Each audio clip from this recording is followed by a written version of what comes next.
about location and use. It's probably straightforward.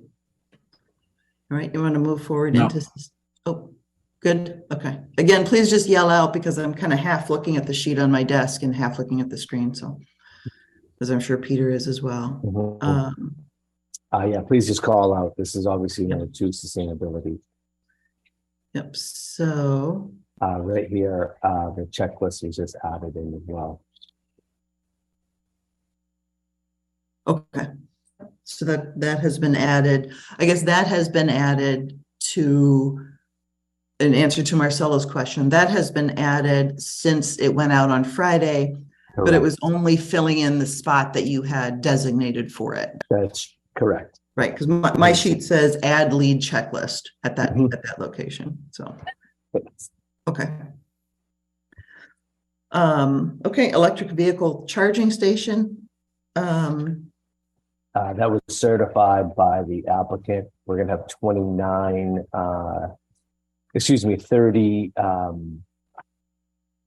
They were providing 9 spots from the get-go, and they have the potential to add 59. That would be 68 out of 80 spaces. Okay, and that 59.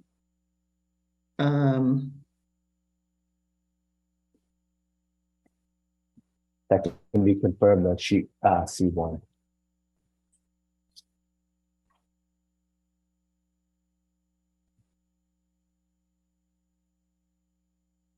Yeah, actually, I had a question on that. So if you could bring up questions, sheet C1, which is one of the new ones you sent out. And I know this sheet was revised, but I want to understand how it's consistent with these numbers. Yeah, I'll bring up the sheet and then I'll okay. Then I'll show you what I mean. Through. All right. I'm fine with the numbers themselves. I just want the documentation to be consistent.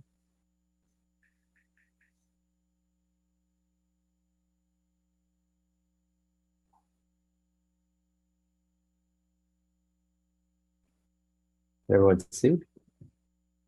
Sheet 3. Yes. Okay. So that's it. C1. Now, if we zoom into those notes again.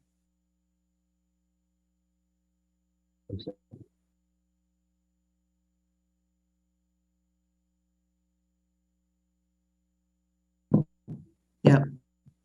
All right. So at the end of number 3, right above number 4, it says 31 spaces are to be designated in note 7 as EV ready spaces, right? But of course, that's not the right number. That number is too low. So on number 7, it says 14, 17, and 28 undesignated spaces along the north, south, and west of the building, respectively, shall be constructed as EV ready parking. So obviously that number isn't consistent. I think the 31 is too low, right? It doesn't, it's old. It's an old number. But also when we look at the 14, 17, and 28, I believe the 17 is a 15. And so I think this number we're adding is 57. So on the north side, I believe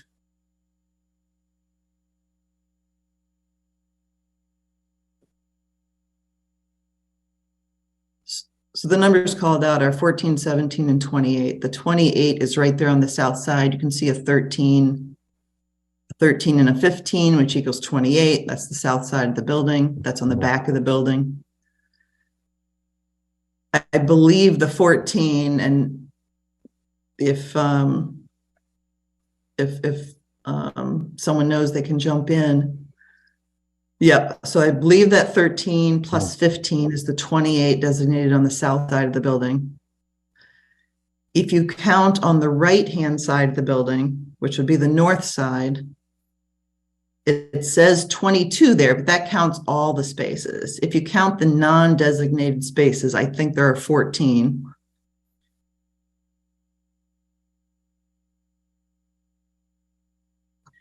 Which would be the 14 spaces on the north side. Mhm.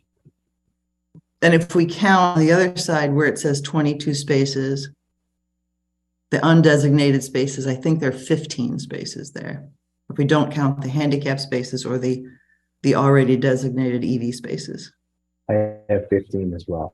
So I think that number 17 should be 15, and we're actually adding 57 spaces to whatever total that is, 70 out of 180. Ben and Matt, Trask, is that duly noted? That's fine. It should be, I think it should be 15, 17, and 28. Yeah. And then that number 31, I believe, is being changed to 57. Correct. We didn't catch that one. Okay. We caught it in the note number 7. I didn't catch it in note number 3. Okay. I'm okay with that. I'm not going to quibble about 2 parking spaces. If anyone on the board obviously has a different opinion, I'm happy to obviously to hear it, but I just want I want the numbers to be correct. So I agree. As long as there's consistency, I think that the intent is being met, right? I mean, how cumbersome it is to just make things match. What would that entail, or can that be like noted? In my opinion, the decision calling out the number will sort of overrule the discrepancy on page C1. So I think as long as we have the total of 15, 17, and 28 in the decision, that'll be the final, because there's a slight discrepancy on C1. So to make that work, we'd have to take away the reference to C1 though, because otherwise it's just a flat out conflict. We can't have that. The alternative is I just provide a new C1 tomorrow to match. is that preferred? I mean, I think we can still move forward and not. I think so. I mean, for clarity, Yeah. I agree with you that the document should be consistent, and that's very important. So if the applicant can submit a corrected plan before we sign the final decision, I don't have any problem with that. That's fine. We can do that. So Peter, we would expect at least this drawing C1 to be on the table with any documents that we're signing. Yeah. Yes. Okay. And I wouldn't ask for any signatures on the decision until the plan is submitted. Okay. Just a quick point about that. Like, I don't want to get messier, but just to be clear, is that going to have a new revision just because you worked very carefully to get all the dates? So is the C1 going to have another revision or another date? I would just ask the plan to be amended on as of December 1st. Well, what we can do, the cover sheet needs to be updated then. Mm-hmm. Quite honestly, I think it'd be easier if we just leave the date as is and I re-provide it with the same date. Because you have a lot of documents making references to these dates already. Exactly. So Yeah. if it's okay, let's leave the November 16th date in, but I'll provide a new C1. Okay. It is just a typo, I think. Yeah, it's just a typo. Yeah. So as long as it's corrected, I think we would be consistent. Yeah. It's not a substantive change. The document, No. we're going with the drawings, and the text just didn't match the drawings. So, okay. So that said, we are back on sustainability. I didn't have any other comments on sustainability. Did anyone else have any comments on sustainability? One question, we might have talked about this already, but the gas connection, it says it's provided for use in commercial spaces and residential common areas. Are we planning to heat the residential common areas with gas, or was it just for the commercial spaces? If it's okay, I'll answer that. Please. We have a gas feature outside with a gas fireplace. We might have an internal gas fireplace, and our assumption is that if the commercial units have a gas heating unit, then the common area lobby, if you will, would as well. Okay, so that would be for heat, and I'm probably just getting confused between here and 100 Chestnut, where I think they wanted it in case they brought a restaurant in or something. But you know, to me, if we don't need gas into a giant apartment building causing a fire hazard where, you know, the town would need to call in all sorts of enforcements if we had a fire in this building. It's just, there's no reason to have it there if we don't need it. If it's just there to the outside as a fireplace, that's different than being used for heat. So, what is it being used? It's the fireplace outside, but the commercial has always been allowed at, like 100 Chestnut Street, it had been allowed to have gas if needed. I guess what is your intent there at the present time? Just Well, just like 100 Chestnut, our assumption is if this is a medical use or some use that would never use gas, then the units would be electric.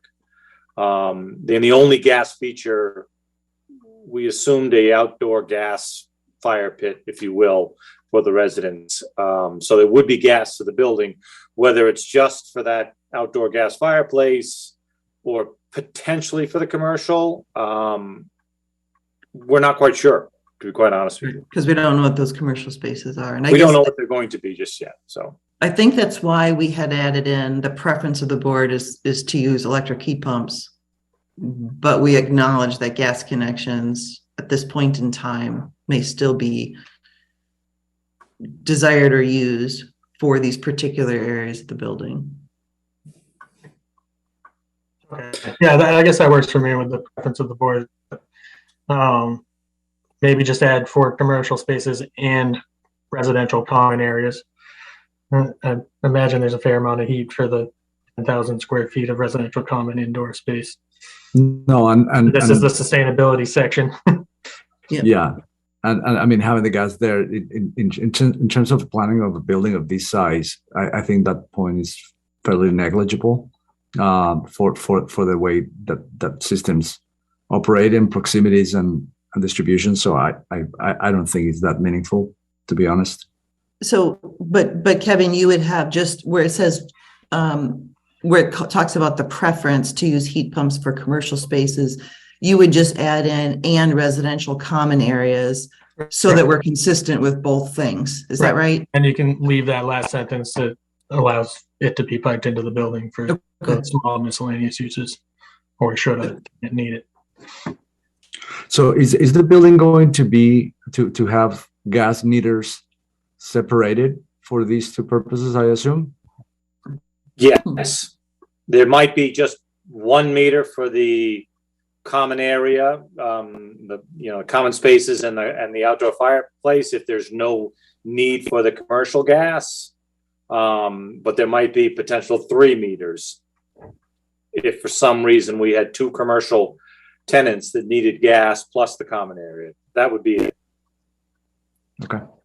So Peter, do you want to add that into this right now? So after heat pumps for commercial spaces, right there. Yeah. Just add and residential common areas.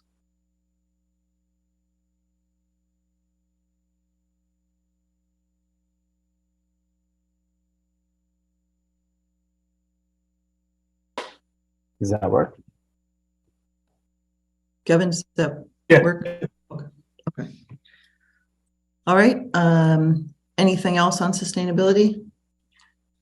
My only other one was that we never talk about on the solar panels. Is there any requirement of how many solar panels, or would you say solar panels will be installed? Like, would they satisfy this by slapping 2 solar panels up there, or does it need to power the building? Were they shown on one of the drawings? I thought we looked at them. We saw a section that the architect showed in several of the meetings demonstrating how they would be located at a point that's not visible. I think to the fullest extent possible. What was that, Peter? We could add the language, the building will be built with solar ready solar panels on roofs to the fullest extent possible. So you're asking them to maximize the solar infrastructure, to Kevin's point. Yeah, that's fine with me. I was trying to remember. I know we saw a plan, but it might have been for 100 Chestnut Street of the solar panels on the building, at least anticipated, right? I think there was a roof plan too, isn't it? Yeah, roof plan. There's a roof plan. Does it show the solar panels? Can we? Yeah, if I can bring it up. Right Okay, now. please. Matt, you are now a co-host. Great, thank you. In which case, maybe we just add solar panels as shown on plan, whatever.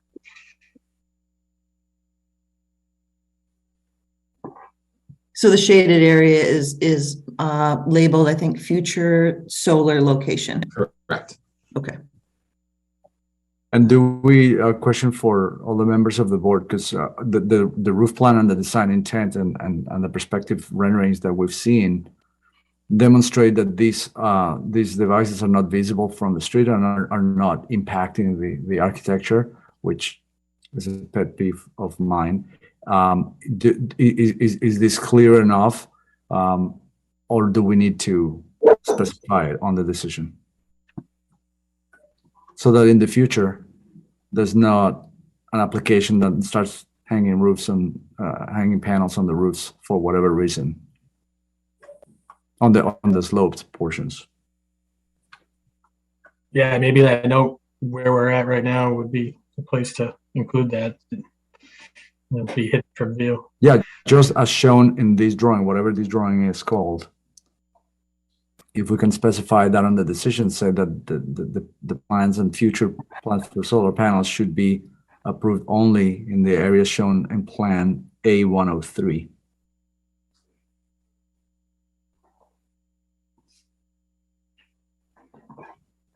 Or something to that effect. I agree, Marcella, and I think we saw the other elevation in the other project and not in this. I don't think we ever drew that kind of that inclined panels. So I think we should definitely put that. We spent so much time on the architectural refinement for this project, so we should definitely do that. Yeah, we can put a note in there. I did want to note that on the site plan review criteria, we didn't talk about it just now, but under point F, where it says screen objectionable features from neighborhood properties and roadways, we do have a note in there that says, in addition, the roof has been designed to hide equipment and future solar panels. So those are the criteria by which we are approving the project, and those are a part of the decision. But I'm not saying we shouldn't add it in here. We can still re-mention it. Okay, I'm comfortable. Deepa, what are your thoughts? I agree, but I also hear what Kevin was trying to get at. I think if they have shown the whole roof to be solar ready, we should make sure that we're quantifying that scope by referring to that drawing A103. I think we should still have that. I think Kevin's concern was on how do you quantify the number of panels that will at the end of the day go up after 2 years? Yes, so the building will be built solar ready for solar panels on the roof to the extent shown, at minimum to the extent shown on sheet, whatever it was. With A103. A103. So at minimum, to the extent shown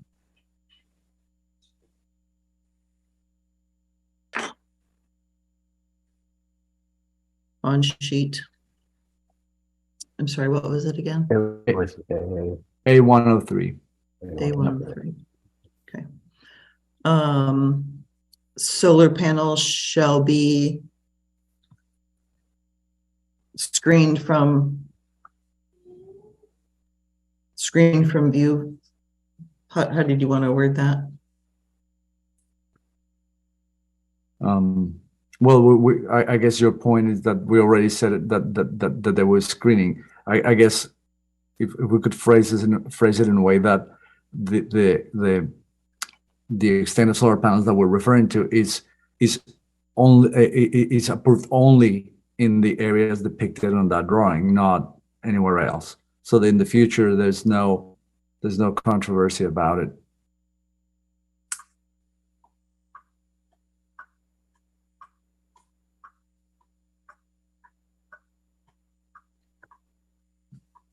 And you may want the date of that plan as well, Peter, if there are different versions of your plans floating around.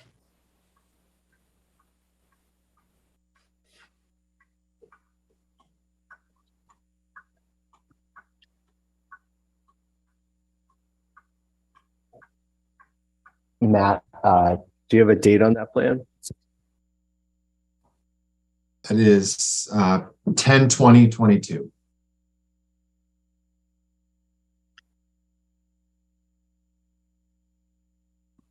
And 20, So- right? 20th, yes. Oh, I'm sorry. And so now we're being a little, I think we need to take some of this out because we're saying, and maybe it was my error, we're saying at minimum to the extent shown, and then we're saying only as shown. No, So- actually, what did you say? Because you say at minimum because some are shown, right? But we can say at maximum in the areas shown on that drawing so that it doesn't extend beyond that, like onto the roofs or other surfaces. I don't know if it's redundant. Maybe it's redundant. I think maybe we can take out the first part that I added. So I wonder if we should leave it at the minimum because I guess they haven't done a calculation of how many panels they would need and how the inclination and if they've really done that calc. If they haven't done it and if that roof is not going to be sufficient, they're going to look for other places for it. No, Right. I get it, and that's what I'm trying to make sure that never happens. That the panels are never kind of hang in a Location you don't want to see. Yeah. Yeah. I think the plan is clear. The plan shows an area where there's panels from the get-go and a hatched area for future additional panels, right?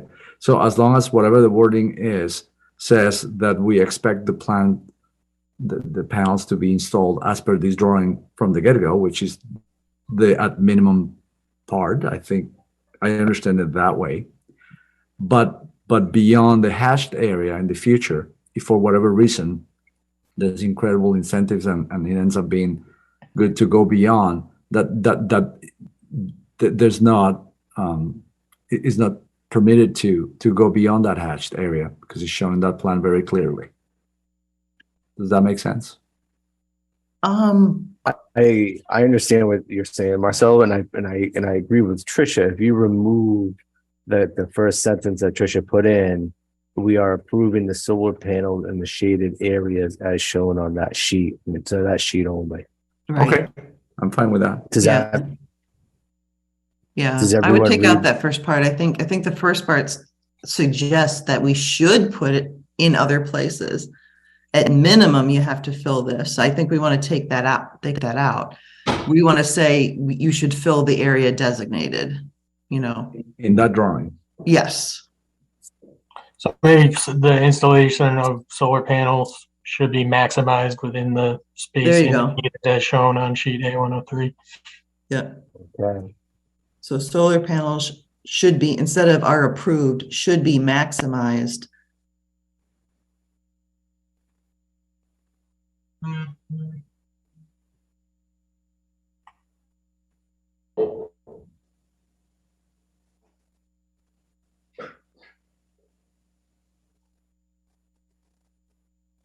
Or the area is only shown on the reference plan. Is that correct? Yeah. Change 4 to within.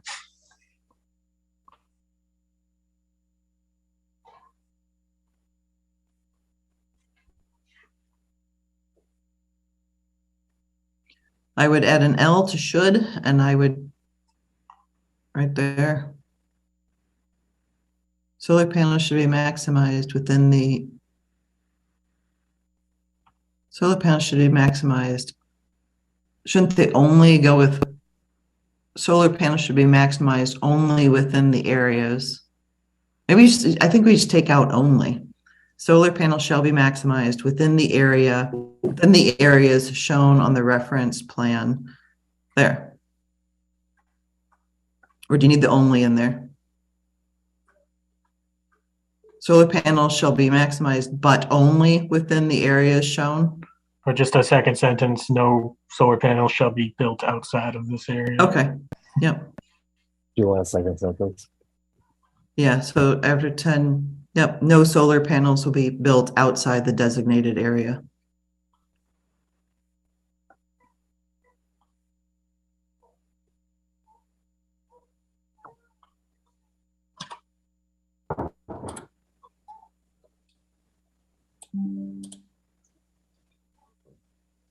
Okay, and then change build to built.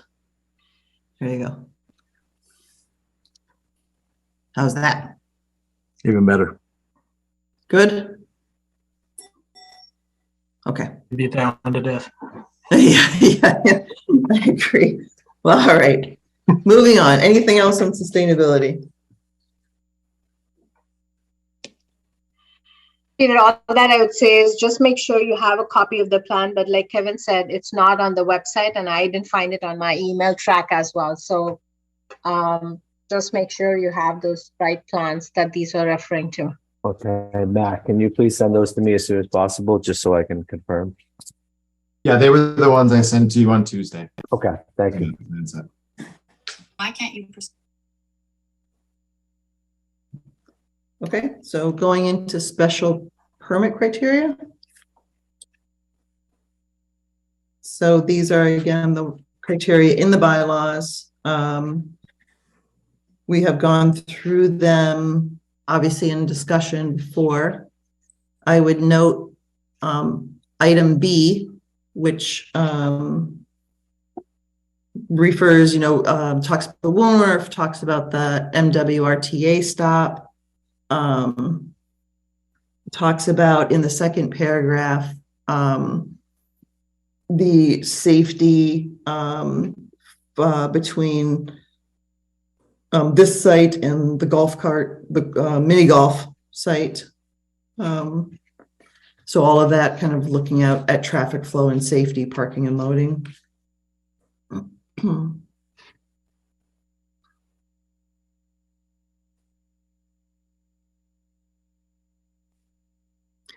And I believe, just as a question for Matt or Ben, I believe also on C1 is shown, I was looking at it, but I couldn't find a designation for the key R1-1. I believe those are showing the stop signs and stop lines as requested by GCG. Is that right? Yes. There seemed to be a bunch of them between the two properties, so. That's like a standard designation, so that's kind of. Oh, the R1-1? Yeah. Okay, thanks. I don't put up too many of those. I don't know too many of them, but I know that one. Okay. Single family homes, I usually don't put up stop signs, so. Okay. Again, in C starts to talk about the sewer pipe and the enzyme feed station, which again will come in conditions 2 and 3, where those things are discussed in detail.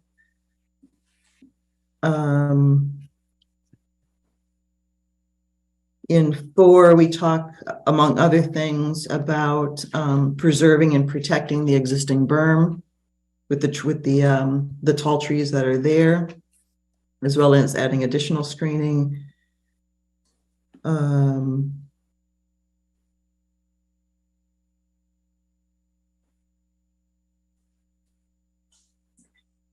Yeah, I think those are the things that I wanted to highlight there. Any other comments from special permit criteria?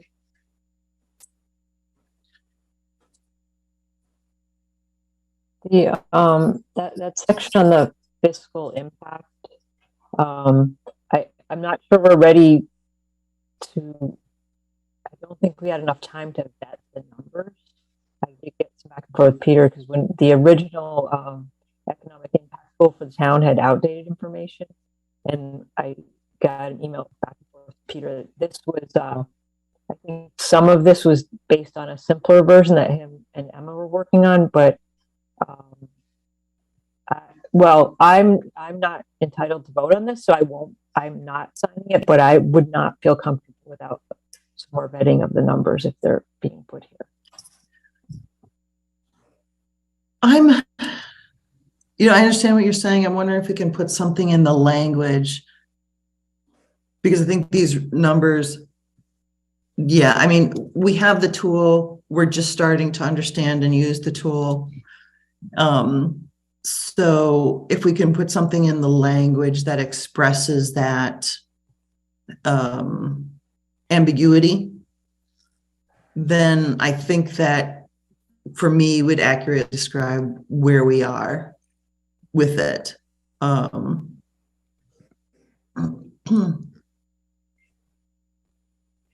anyone else on the board have a comment on that? No, I feel the same as you, Tricia. If we were to add the language, I couldn't understand everything. I think on my computer, Kate, you were breaking up a little bit, so I didn't get the gist of the whole thing. But yeah, the tool is not I don't know if we're gauging that would be it would be able to foretell what exactly is going to be. So I'm not sure the level of accuracy that we're expecting, if that's what I believe, what Kate, what you were concerned about. Did I get that right? Not exactly. I don't think we've had the actual tool. I think if it's consistent, we understand we could use. I don't think we're there yet, I guess, is on this particular item. But so could we just clarify what the source of this analysis is? Because that's how it came about, right? Just to jump in, we did have a tool. It was out of date. The consultant that's working on the project ran the numbers for us, kind of gave us these ballpark estimates. Gave us some exact numbers. We took those out of the decision. On the other hand, Emma and I have been working on simplifying a more simple tool. That's what I kind of shared. That's what I shared with Kate today. And I kind of just rounded the numbers off to give every kind of to broadly paint, broad strokes on if this project is going to be net positive and what those numbers are for the town. If you would like to change, this, that's fine. But I think we just, that's the backstory of where this is coming. The one hard number that I can tell you that rings true is that this past fiscal year, I got that number from our tax collector's office. The Faffer company, the current owner of this property, paid $20,000 in taxes. And that is correct down to the dime. That I was able to receive from the treasurer collector's office. I think in the second paragraph of that, there's a lot of language that says estimated, roughly, anticipated. In the first paragraph, maybe it's adding, it says using the town's economic development tool, the fiscal impact of the described project maybe is projected to be instead of is, right? So is projected. So again, we're putting in a qualifier. The project is forecasted. It's estimated 225 new residents. So there's a lot of, I think, fluffy language in there to say that these aren't exact numbers in my mind. But the school one, if you take 215,000 divided by the 26 students, I mean, I think that's much lower than we actually spend. I think I'm not sure about that. I thought that's 8,269 per student. I thought Jim's answer to that was kind of like, it's really, but I'm not sure. Well, and that's my point. So we agree, right? If you take the total that Ashland spends divided by the number of students, if you get more students, we don't pay a new superintendent salary. So that's why those numbers need to be scrubbed. But I don't know that it's as low as 8,200 per student, which is what that data is saying.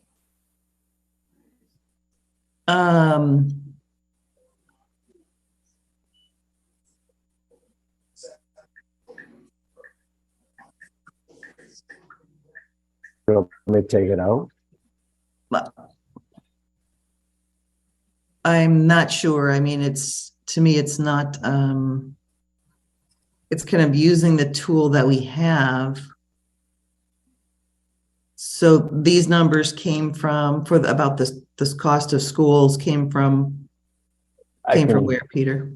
I just did a round multiplication and kind of, I obviously, you know, they're not hard numbers at the end of the day. It's Right. an estimate, right? And so, you know, you take what you have and you're rounding it up. Obviously, I think if you calculate, I think you pay about $13,000 per pupil right now with the school budget, you know, but you don't want to get, I think from our last conversation is that we didn't want to get into hard numbers. We were just making estimates around numbers. And so what I did is I kind of looked at them, I did the calculations, and I just kind of not casually, but I just kind of back of the envelope math, made some conservative estimates, you know, that forecasted, some standards. So if that's the case, we can just say based on 8,200 per student times 26 students, it's an estimated cost of 215,000. And if we're comfortable with that, then leave it. I do not believe that 8,200 is enough, though, if you look at the statistics.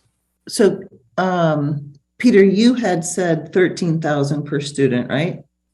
I can grab the exact number right now. I think Jim Adams told us that number. I remember Okay. it was 13,000. Yeah, that's what it is. Yep, no, it's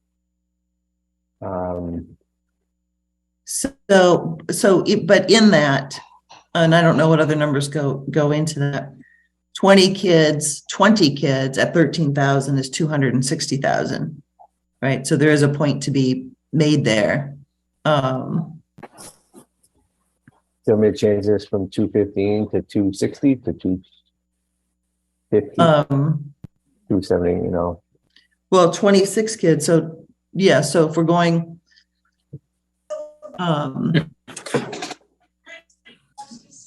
project is forecasted to having 20 and 26 school-age children to the Ashland school system. And you put period, right? Using a cost of 13,000 per student.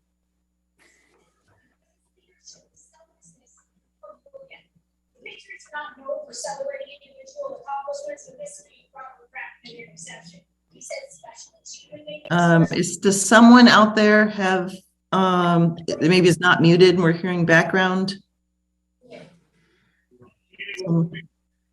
Someone shouting in the background? Okay, using a cost of, instead of 4, using a cost of $13,000 per student.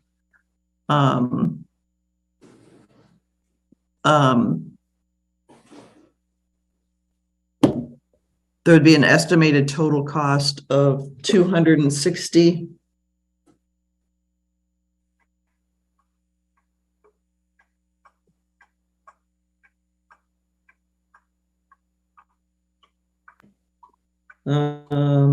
To 338. To $338,000.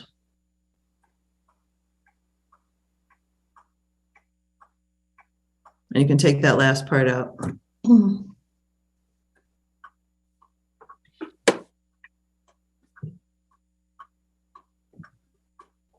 The whole thing? Just that part. Okay.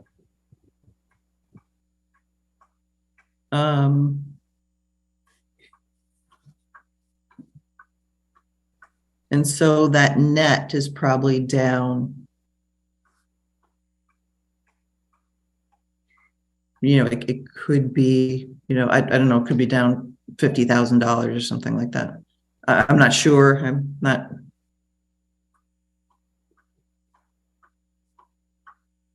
Would we be better off leaving that part out? I think it's good data, right? Starting to get more detailed. The project is estimated to raise an estimated $5,000. So that's I think just word that unadjusted property tax estimated to raise $500,000, period. Get rid of the next part about the net. And then ongoing employment, I'm not sure where we got that, but maybe we're not sophisticated enough to be talking about that either, and get rid of that. And if we are, leave it in.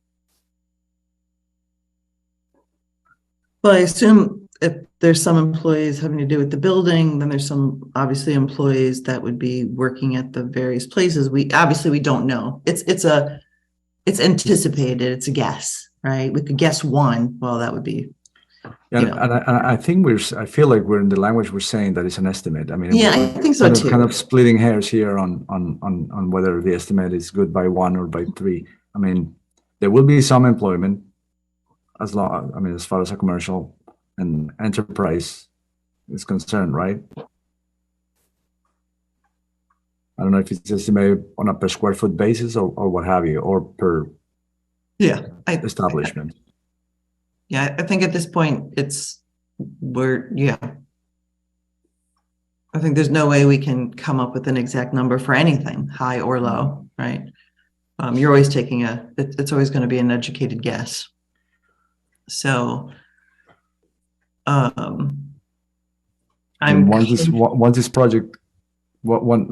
these type of projects enter in operation in the town, that's where the real test is going to be. It's almost a forensic analysis if we're how right we were. Mm-hmm. So are we comfortable with this language? Is it soft enough to give some information about the fiscal impact, though not pretending that we can predict the future about what it's actually going to do? Peter, are you intending to raise your hand? Oh, okay. After this conversation, I see a 30-second personal break. So okay. I just have to move a child into a crib. Okay. So are we good with this then in general? I'm fine with it. Okay. I don't know the others. All right. I'm good. I think there's enough qualifiers in there that we're just trying to put out what information we think we have. Okay. Anyone else? All right, Peter, take your 30, or maybe he already has. All right, if you guys want to look ahead just to Pond Street mixed use overlay district criteria.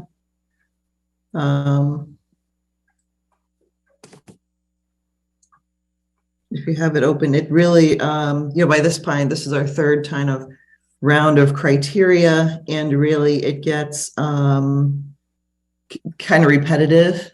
You're putting in things that you've already, all the things talk about the use, the traffic, the character of the neighborhood. So these things have already been mentioned. I'm trying to see if there's anything different. In my mind, I don't think there's anything different in this section that wasn't in the other criteria. Number 5 there. Yep. I don't love the wording where we say this will be a defining project for the visual identity of Pond Street. I think the district intends to have more open space, and this is getting an exception to that in favor of affordable housing.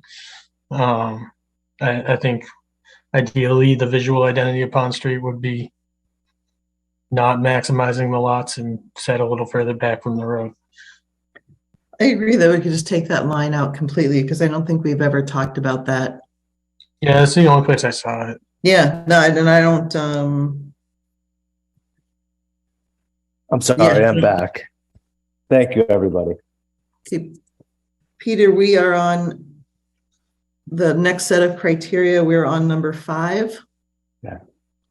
And I think we want to take out the sentence unless someone else wants to jump in. This will be a defining project for the visual identity of Pond Street. That's not language that we actually have, kind of right in the middle. Yep. It actually doesn't say much. It says like, well, what is the visual identity? You know? So. I just see somebody coming back with another application in the future saying, reference this project that you said was the visual identity. Yep. Why don't you like it anymore?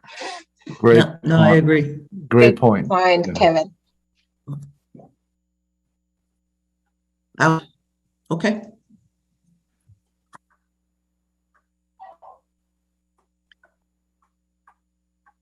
Anything else in Pond Street mixed use overlay district criteria?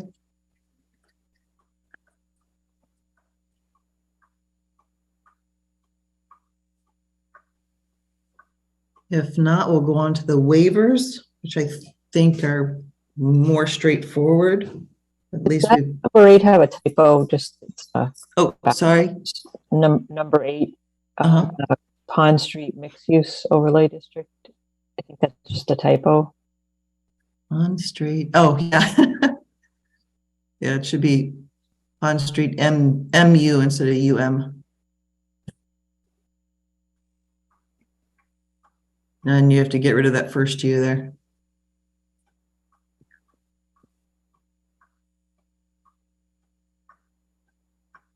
Okay. All right, so this is a section, again, I tried to really clarify. These are the things that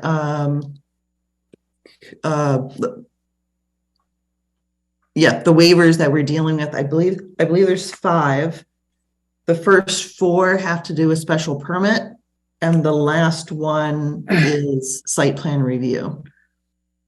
So the density is just going from what the general density is, which is the 90 units, going up to 120 units, which is allowed under the district for things for affordable housing.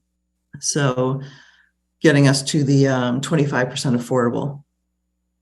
So that describes that. The tree plantings is something we talked about, that there's most of the parking spaces and the trees are in the locations as described by the bylaws, but there's a few areas where it wasn't possible to get the trees in with the parking, though the number of trees exceeds the maximum. In general, it's just that they can't get them in the areas that the bylaw calls for. The parking space dimensions, we've obviously gone over at different times. So this is the 9x18 parking, and the site plan shows that they all have a 24-foot aisle. Mm-hmm. Under GCG, they were suggesting the 9x20 with a 22-foot aisle. So in a sense, it's a 2-foot difference. Mendez had the 19x20. I don't remember what the aisles were. The high school has 9x18. So, but anyway, we had voted on that before, and we decided that we were okay with the 9x18. And we had talked about going back and revisiting it at some point in our bylaws to see what we really want that number to be. The loading area is where we put the 2 parking spaces together to allow for that drop-off area in front. And that was this parking spot D. And then the storm management was about that nutrient removal aspect of it. That's, now I can't quite remember what it entailed, but it didn't. Peter, you might have to refresh my memory. The nutrient removal, so it's just, because this is not a open air basin, there's no really way to get the nutrient, the removal. But this basin's gonna be underground, all the stormwater is in the parking lot underneath, and the big thing here is that the system does use Atlas 14, which is the new data that has been, that the Conservation Commission has always, it now requires on every application, and that this system can handle the 1-inch rainfall as designed.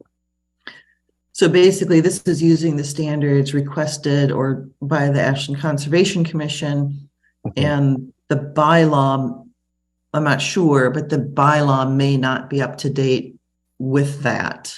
Is that, because that chapter 343 is our own bylaw. Correct. And actually, just a note, the Conservation Commission has just within the last 2 months updated this to Atlas 14 data rainfall. And so we have not updated our bylaw to this. The Conservation Commission did update their rules and regulations, which they can do as posted in a public hearing. And so in this case, the applicant, Mr. Trask Development, has abided by the Conservation Commission's new rules and regulations. And I think that's really the most important thing here. Okay. But one thing I still didn't understand about this, trying to go back to the GCG, is we had 2 notes about stormwater.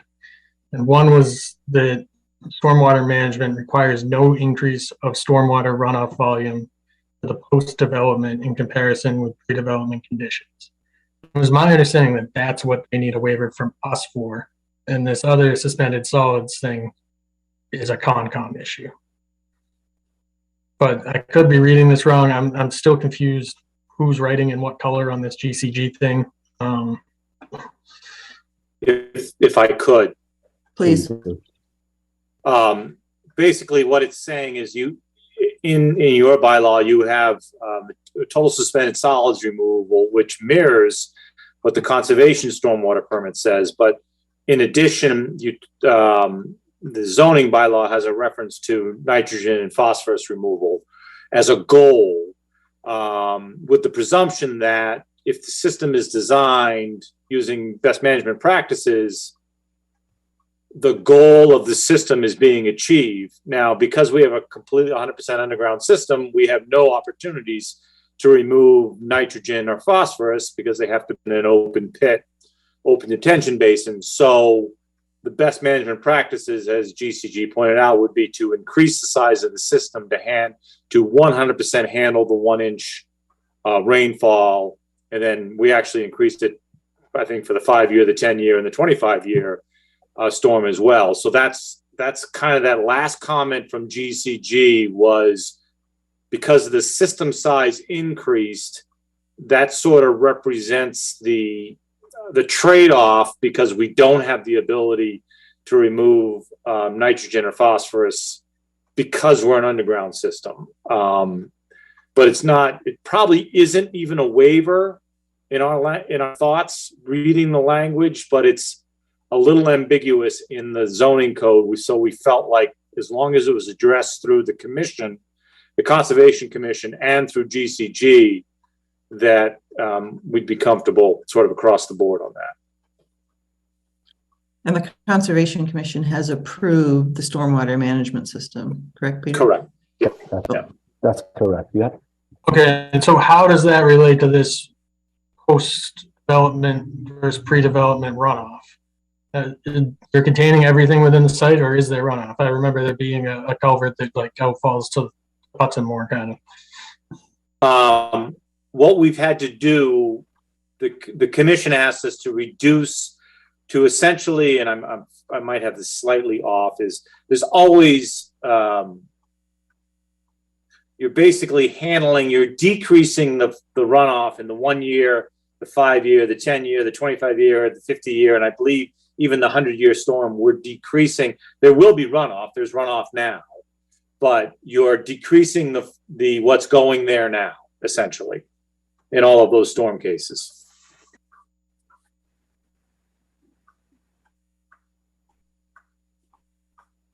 Okay, so that has been, some change was made to correct that, because their initial comment was that you weren't doing that. I think we lost some translation with them a month ago because Concom asked us to do that. So we had done that. We closed our permit with conservation about, I don't know, 6-8 weeks ago. And they had already asked us to do that. So I just think there was some translation back and forth with GCG catching up to what we had already done to satisfy the Ashland Conservation Commission. Right, and the way their note reads is that the bylaw is different, so I guess that's where I'm confused, is we need to meet the bylaw. And you also need to meet whatever Conservation Commission wants. Peter, is that the difference that we're I talking don't about? really get where it's one or the other. Yeah, I think the bylaw needs to be updated to clarify and to be clarified and to work with the Conservation Commission. I think that's where the confusion is. And so I think there's a rub there. There's a rub there, obviously.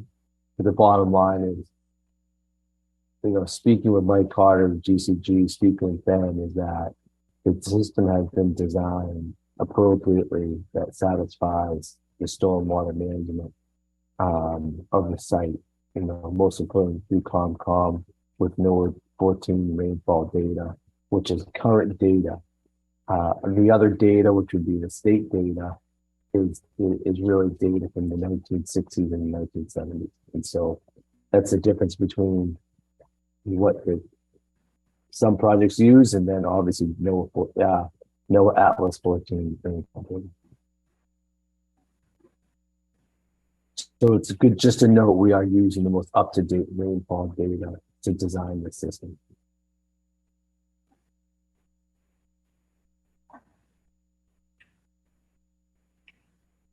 Okay. I mean, I guess at the end of the day, as long as Concom approved it, they're the ones who know about this stuff. Maybe they're one of those people that we get on our list of when we have free time to talk with them about some of this stuff, because it's a little over my head. I agree, Kevin. There's these things that we're running into that seem to be in conflict that we're having to deal with, and it's beyond, our kind of level of expertise. But I think that if the Conservation Commission has approved the stormwater management plan, then that's kind of been the basis of how we've been doing things in the past. Like if they've approved their expertise, then I'm okay with it. So is everyone comfortable moving forward, or is there still some question about this? I think I'm good. Okay. All right, so this gets us to the special project conditions. So again, these are conditions that are not present in every project. And so this is where we kind of go into detail about these things. Let's see, I think we have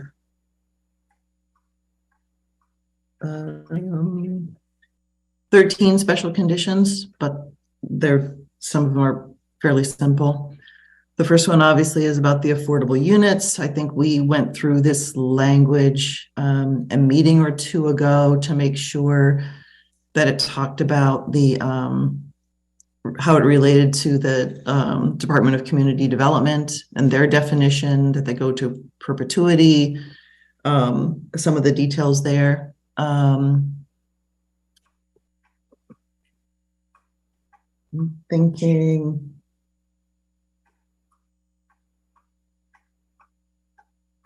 Yeah, so the location and use is where we had talked about they're affordable at 80% AMI.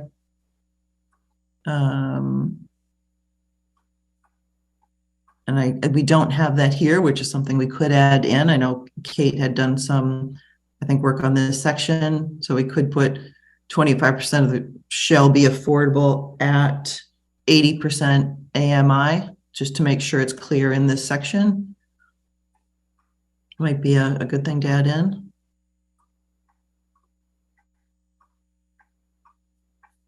be an appropriate place for it, I guess is what I'm saying.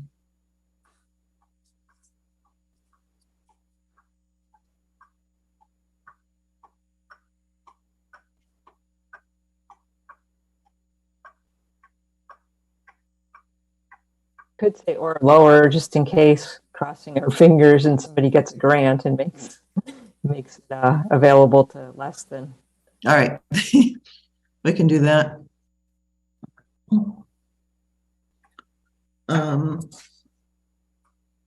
Next on that list is here's the two things that I was referring to throughout the other criteria, the sewer connection and the sewer system feed station. The sewer connection, I think both of these were really worked out through the DPW, and the language came from them and Lisa Mead. Is that correct, Peter? Yeah, this language came from our consultant, our sewer water consultant, Okay. Greg Eldridge, not Lisa Mead, but it's been worked out with DPW, Dan Mauer, water sewer superintendent, Doug Small, DPW director. And obviously also the applicant has been aware, and this language has been shared with them. So one question I had asked was about this sewer system feed station. I was wondering if this is something we had to kind of screen on the exterior, but apparently it is actually something inside the building. So the DPW needs access to the inside of the building in order to maintain the system. So there's nothing on the outside that needs to be screened or anything like that. It's invisible. So anyone have any, it was very interesting reading. Does anyone have any questions about those items?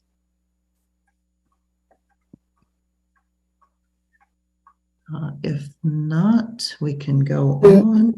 It was DPW and Lisa Mead that approved them, there's no kind of conflicts, or, I mean, I haven't seen, there was some drawings at one point on some of that, and I don't know if maybe it doesn't need that, but I just wanted to raise that issue.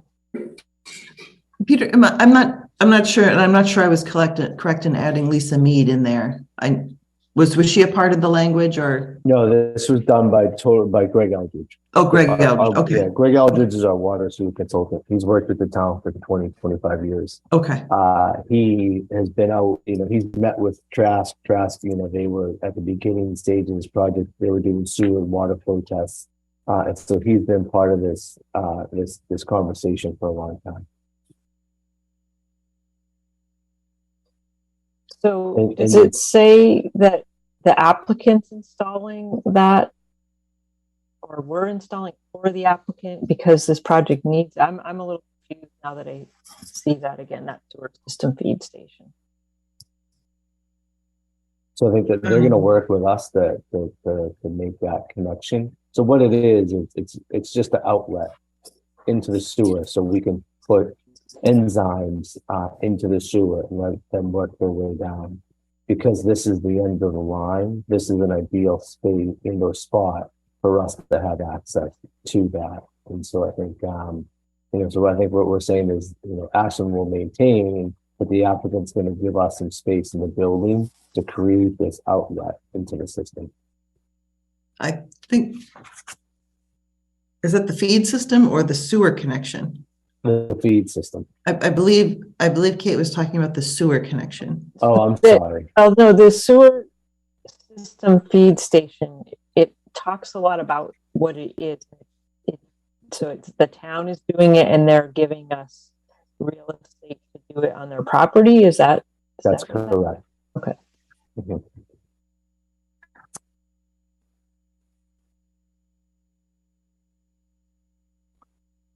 So did you have other questions about the sewer system, Kate, or was it really, that was the question?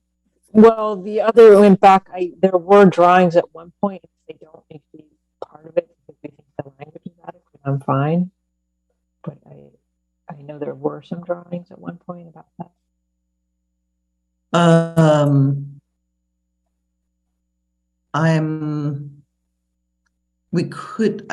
I don't know, I'm hesitant to refer to drawings that may or may not be up to date. Well, me too. My point is, if we need drawings, then we should have up-to-date drawings. And if we don't need them, because we're too describes it adequately, then it's fine. Well, not even the building drawings are complete, right? So That's this all work- site that work. This was a drawing that our sewer consultant had, I think. So that you could probably refer to that and say connect from manhole 3 to manhole 4, whatever it is that needs to be done. Or, I mean, it does say at the end of the note that you don't get an occupancy permit till it's done. So you say just add the satisfaction of the sewer department or something like that. I think it's just so I think that someone makes signing us- off on it. Yeah, that makes it straightforward. If the authority that permits this system signs off on it, I mean, we're not going to be reviewing this. I mean, this is a very specific system.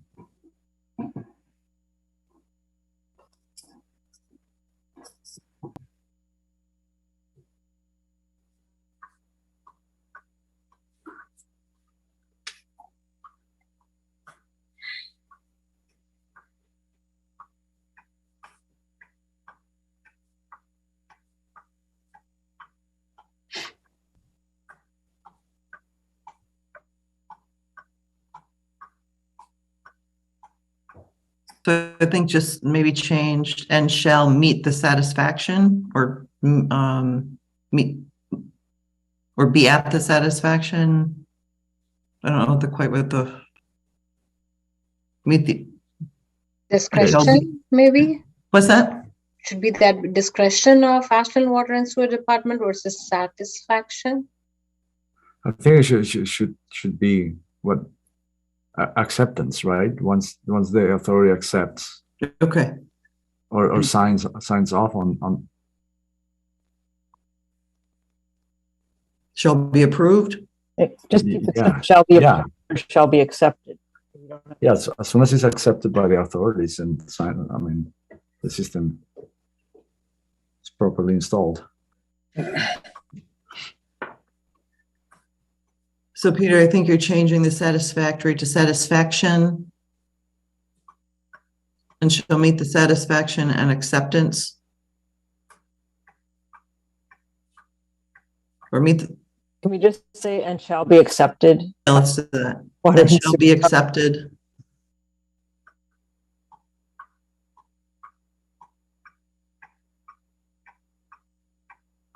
And then get rid of everything to the, yeah, right there. Yep.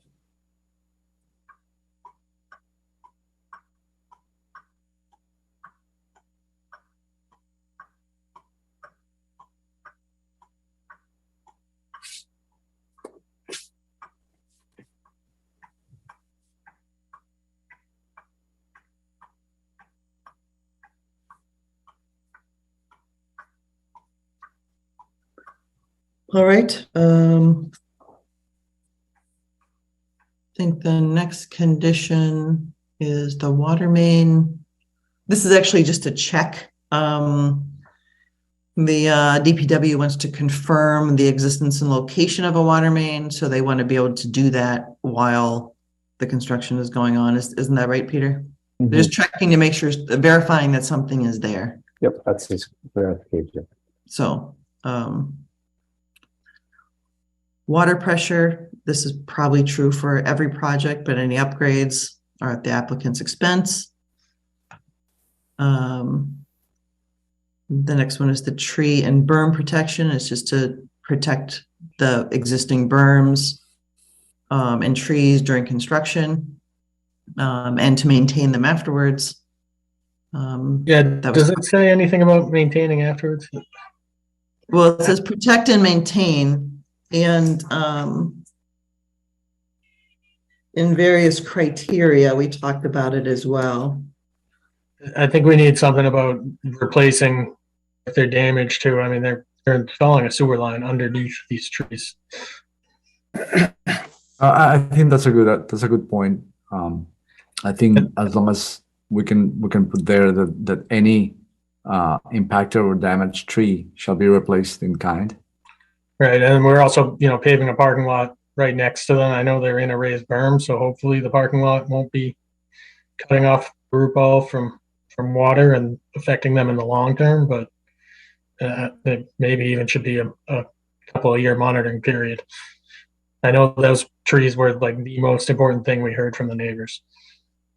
Yeah, unfortunately, they are higher on the berm, but I think, yeah, if they are impacted, I think it's worth putting it in. So Peter, after condominiums, Kevin, can you give us a sentence? I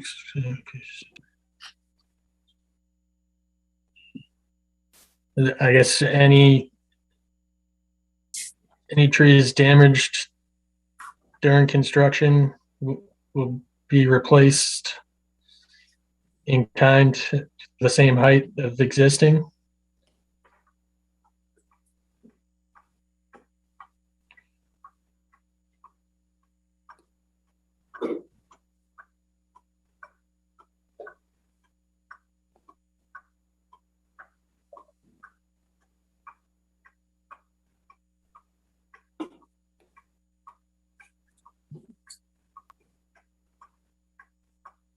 With similar height? Yeah.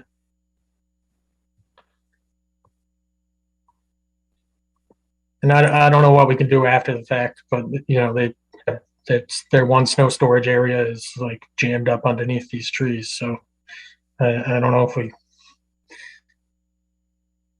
have any teeth to go after them after the occupancy permit is issued anyways. So I don't know what it does there, but it'd be nice to be able to watch how these perform in a year or two after construction.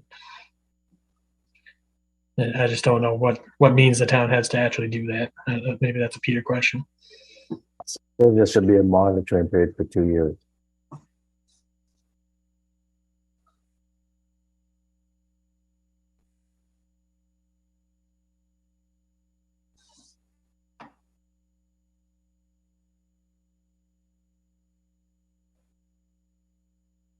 Occupancy permit? Mm-hmm.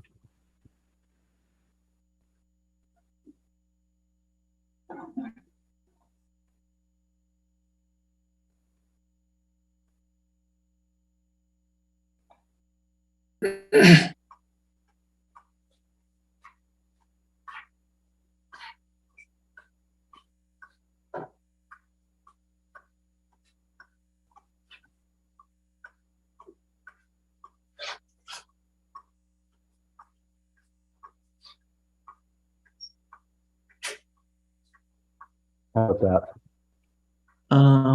There's only one occupancy permit, so you can take off the S.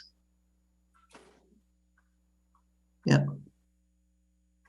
PHERE. Yeah. Yeah.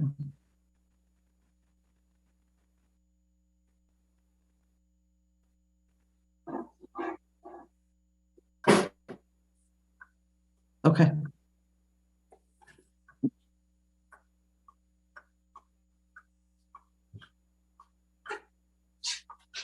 Yeah, I like that better. Thank you. All right. The surety bond is the same as in 100 Chestnut Street. Yes, it's the exact same language that we use for Chestnut Street and also the inspection fund, which would be the HDPG. The parking control was something that was added that was similar to 100 Chestnut Street. There was no request for less parking here, but it still makes sense, I guess, if the parking lot is too crowded, that a system is put in place, or if the parking lot is abused in some way by other businesses.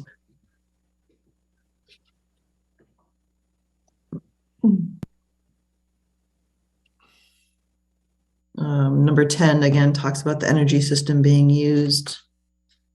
So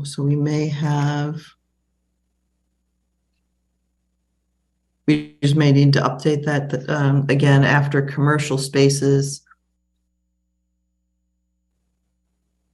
Right there, yep. Commercial spaces and residential common areas.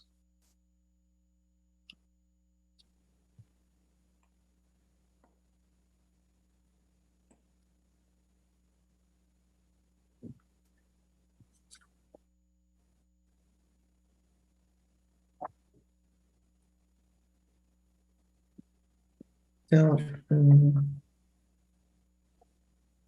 I don't know if that we have what we had for sustainability, if the solar panels are fine as they are, if we need to.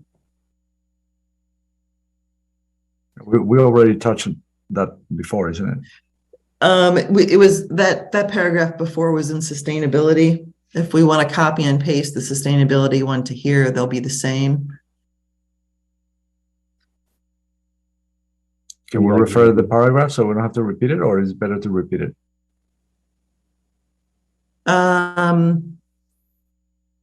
Before we changed the other one, they were identical. So, yeah, so we wouldn't be copying this one. Yeah, we'd be putting the other one in its place. I think that's just the easiest thing to do right now. Okay. Okay. So that it's in the condition, because it's a special condition. And we were listing things in sustainability. Mm-hmm. There it was. Yeah.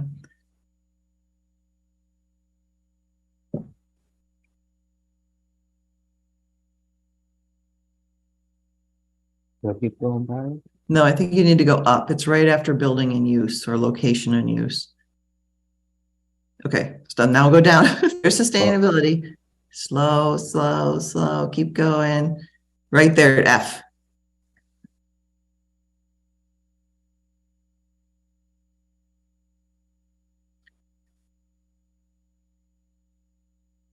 But you didn't take it out. You're just copying it, right?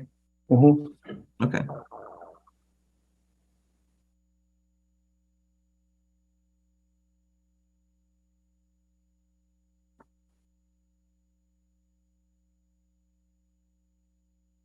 Okay.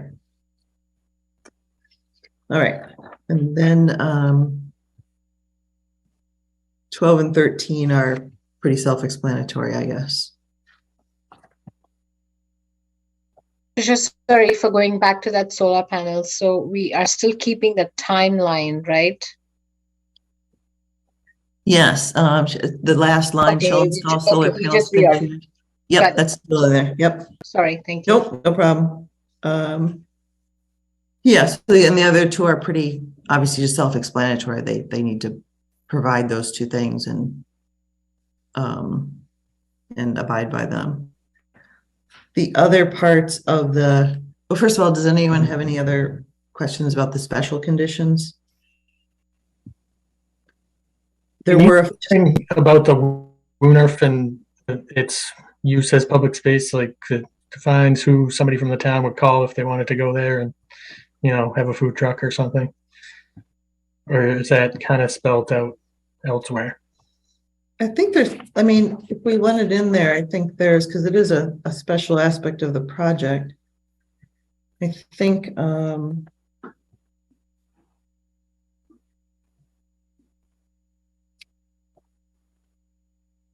looking in our criteria.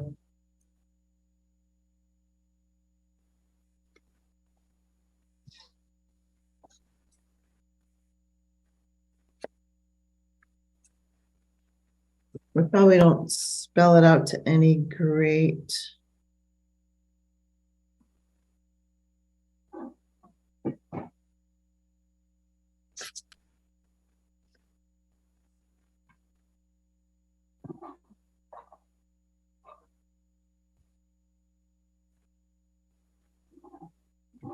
I think all we say is that the WUNRF will be public-private outdoor space which will promote activities and gatherings for the larger civic community. I feel like there was more, but now I'm looking at where it was.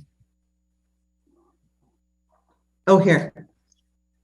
So if we want to, we can take Pond Street mixed use overlay, Pond Street mixed use overlay district criteria, item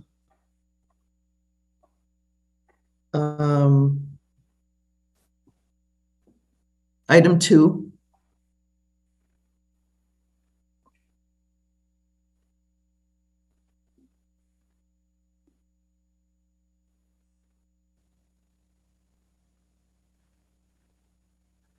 I'm sorry, Trisha, where You need to go way up. Wait, to the criteria for the Pond Street overlay district. It's about page 10. Too far up, page 10, if that helps. Okay, and item 2. Mhm. Right there, Okay. finding. So if you copy the finding. Yep.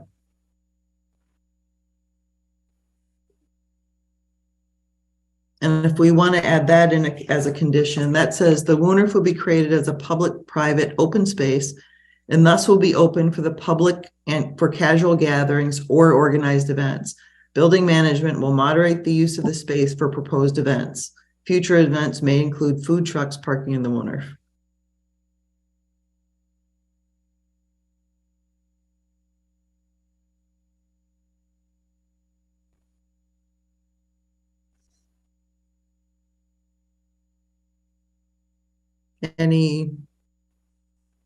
Is that good or neat? I think that covers it. That kind of just memorializes that, you know, if you're somebody from the town, call building management and set up an event. I'm not sure how the corner spot works like that, if there's a group that manages it, but. Yeah, there Yeah, is the actually. current spot is not the current spot. Is not Right, I know private it's all property. owned separately, right? Still Yeah. by the town, yeah.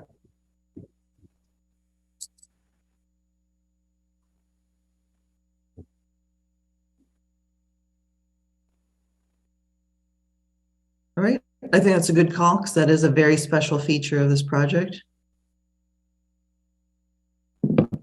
Yeah, if you haven't saved recently, Peter, make sure you're saving. Just did it, yeah. So the rest of this is general project conditions that are exactly the same as in the other project. They're really basic. They're really, you know, basic thing, dumpster pickup and meeting with town staff, things like that. The only things I think that are different is for number 11. If you want to scroll down to number 11, all I said was to note special project condition number 4, which is where the DPW wants to check the water main. Because it related to that special condition. And I also put in our general conditions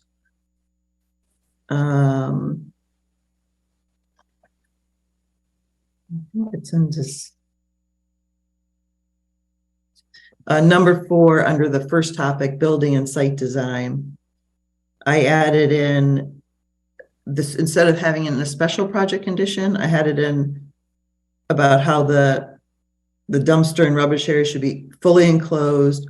We had that in there before, but the screening system shall exceed the height of the dumpster, which is something Kate had talked about. So now it's not just in this one, but it'll be in all of our decisions because it's general condition. So things like that. Oh, and then I added in about the snow as a general condition, that if any excess snow has to be hauled away by the applicant at their expense. So that these are now a part of our general conditions and not a special condition. Just means they get automatically put in every project unless we take it out. It's a good idea. But I just wanted to note those because those were things that I moved down into that general section. Okay.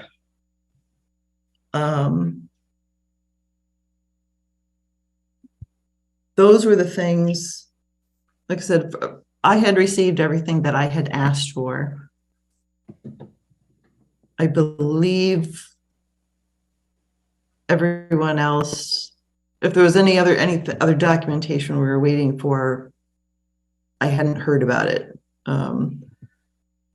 Is there anything that would prevent us from closing the public hearing at this time? Not in my case. Not in my head, that's all.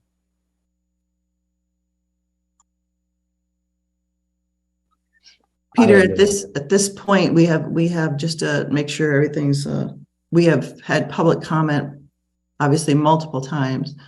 We don't need to open it up again tonight, do we? I don't, if anybody, you can open up if anyone cares to speak. I don't know if anybody's on the call for this one tonight. I guess I mean, Kate, how do you feel about that? I'm going to put you on the spot. Would you like to open it up for any? I personally think that it's what the right thing to do. I don't think there's a lot of new people, and I'm not sure you'll get any, but I don't think the harm in that.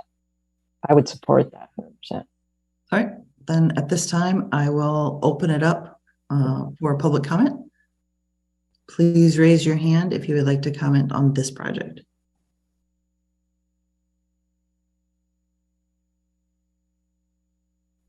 I don't see any hands going up. All right. Seeing none, I will entertain, that means I am looking for someone else to make the motion. Entertain a motion to close the public hearing for 501 Pond Street.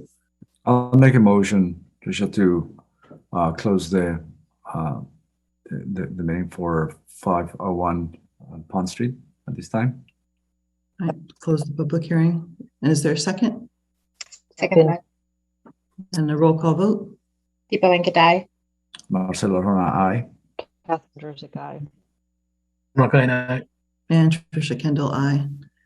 Okay, so obviously, so now is the time we would go into discussion about the project. Peter, I see Mark's hand up, but we have now closed the public hearing. I have a procedural matter I'd like to discuss. Mark, please. Yeah, just in case we're moving toward a vote, Madam Chairwoman, I just want the vote to reflect that there should be 2 abstentions. Ms. Tominski is one and Ms. Jerzyk is the other, simply because they haven't sat in on the requisite number of hearings. Yes, and that's correct, but I think it's actually, when I saw the situation, that it's not abstain, it's absent. I am not eligible to vote on this project. That's correct. Mm-hmm. Right. And Anna Tesmaniski is an abutter, so she has recused herself from the whole proceedings. So that said, we still have a 4-member board. But thank you. Obviously we have been discussing all of these points. I guess I would be looking for feedback from the board if we are prepared with the changes made, with the documents we have requested, which Peter will have at our disposal. Is there any further discussion we have amongst ourselves, because no one else is allowed in the discussion? And then how does the board feel about voting on this evening? Any comments from Stephen, Marcelo, Kevin? I just have a couple of comments. I do feel comfortable that we should vote on this project. It's been a long process, and we've discussed everything from top to bottom. I would say that as a process, especially with the unique importance of this project to start that corridor that the town voted for, I want to thank the applicant and their team, because I think there was a lot of back and forth and a lot of requests that were carefully studied, and I'm pleased, and I hope it's an example that for future projects, especially on that corridor, that creating these public private areas where the town can really benefit from an entire corridor is important, and I hope that keeps happening and other applicants have the same attitude towards the town. Thanks, Marcelo. Any other members of the board want to weigh in? So weighing in on any further discussion we have and readiness to vote on the project.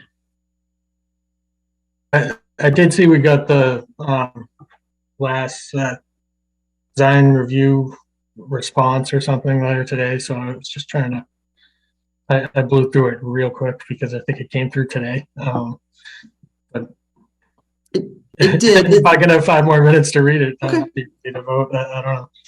Yeah, I don't know if anybody else has seen it, if anything was glaring.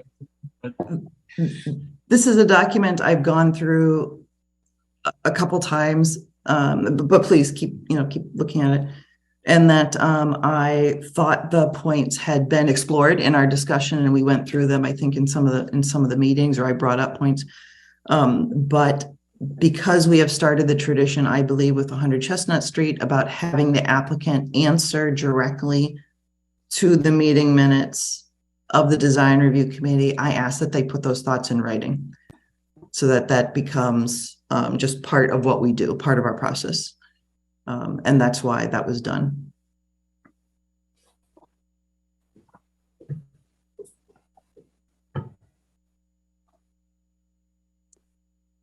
Deepa, do you have any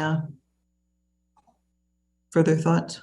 No, I think I'm ready to vote. And thank you, Tricia, for kind of taking that extra step for asking the applicant to really respond to the DRC comments, because it's important for the team to know that they have been read through and action has been taken. So thank you for closing that loop. Well, I think as we go forward, obviously with every project, we're going to make this process hopefully more consistent, better, smoother. But it's kind of going to be, I think we've made great leaps in these past 2 projects, but it's just making it a little bit better each time. So.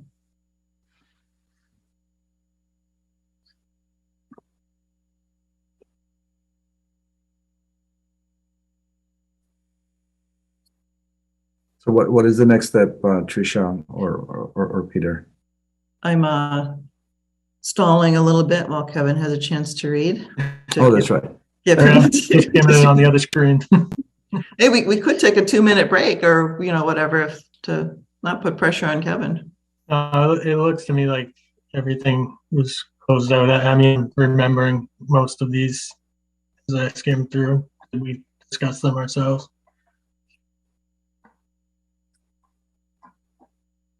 I think I'm good with the list. Okay. So, Kate, did you have any further comments? I know you're not eligible to vote, but that doesn't mean you don't have something to say. No, mostly because I'm not voting. So I think Okay. that I was able to participate in conditions and all of that. And so, yeah, with that, thank you. Thank you. All right, so if the board is ready, and if the board is ready, I will entertain a motion we need to do these in 2 parts. Entertain a motion to approve the 501 Pond Street special permit.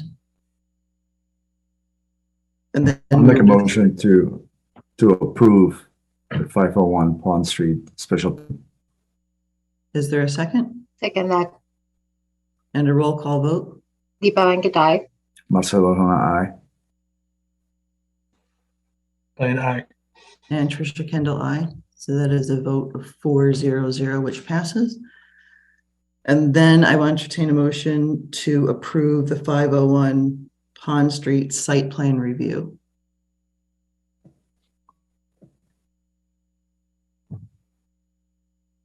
All right, I'll make a motion to approve 501 Pond Street site plan review. And a second? Second that.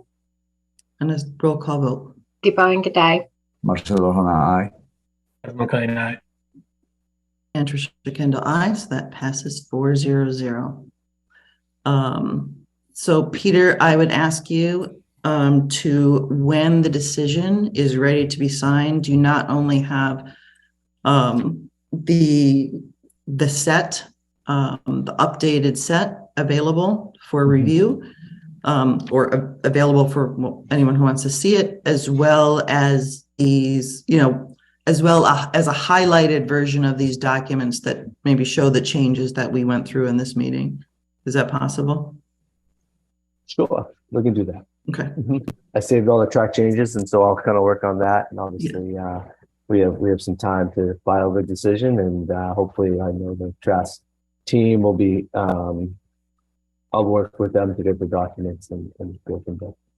Yeah, so obviously the versions that we'll be signing will be clean copies, but if someone wants to refer to our discussion that we had today, that they're easily able to do so. Is that all right? Okay. All right. Great. Thank you Then very I much. will say thank you to the applicant for your willingness to work with us through this process. And I think that is made for a much better product, and we go from here. Thank you. All right, so next on our agenda, and for those in our audience, we are in for a nice long meeting, which we so love as members of the planning board. Next on, And it come back. what's that? Oh, yes. Anna. Yes, Already Anna probably already has. texted her. Yep. You did, okay. She is coming back in. Okay, great.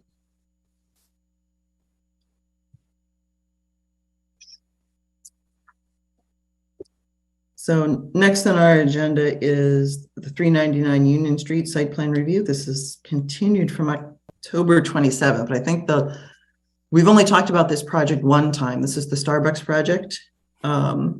And obviously we will not be getting, I will say to everyone right now, we will not be getting to any kind of decision on this project today, but it has been so long since we've seen it. I believe there are changes to the site plan. It has gone through design review committee already. And so, Peter, I assume the applicant is ready to give us an update presentation about where the project is now? Yes. So the applicant did send a letter, but I think the applicant and through their attorney, Mr. Jerry Efren, is ready to give a quick presentation. And then also their site engineer, Scott Rogers, is on the call, along with the owner of the site, Mr. Greg Salvatore. I also would like to recognize, I believe, Emily Buck of McManus Transportation. And I may have been forgetting a few other members of their team.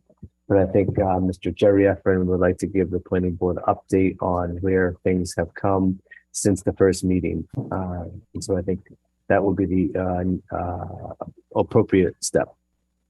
I'm sorry, so who is taking over, Mr. Efren? Thank you, Peter, Madam Chair, members of the board. Good evening.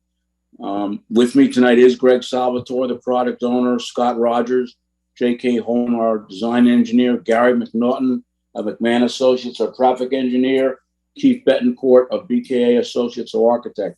We actually have seen you only once, and that was all the way back on August 25th of this year. Since then, we have spoken extensively to town staff, other public officials, town department heads. We have received and responded to 2 peer reviews, one from GCG, one from Euler Associates. We've been back and forth to each twice. We have appeared before the design review committee twice.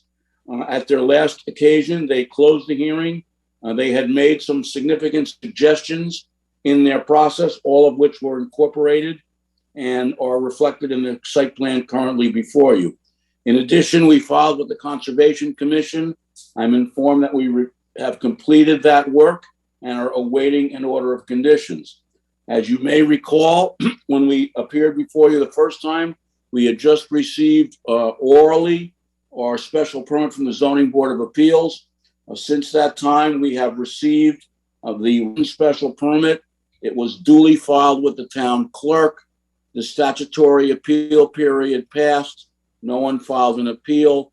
That is now a final order of the Zoning Board of Appeals. With it, the applicant has been conferred with authorization to use the property, subject, of course, to all other town regulations, for a fast food Starbucks restaurant with a drive-through. I did prepare and had discussed with Peter filing a letter, which I did yesterday, the purpose of which was simply to summarize as much as possible where we really were. And I'll just go over some of those points briefly before I turn it over to our engineer. Are you seeing me? I'm not seeing anyone. We can see you and hear you, Jerry. Oh, that's potentially unfortunate. The changes that we have made to the site plan since we saw you have been significant. I'm going to summarize them as follows and hit kind of the major points. The access via Union Street has been completely removed.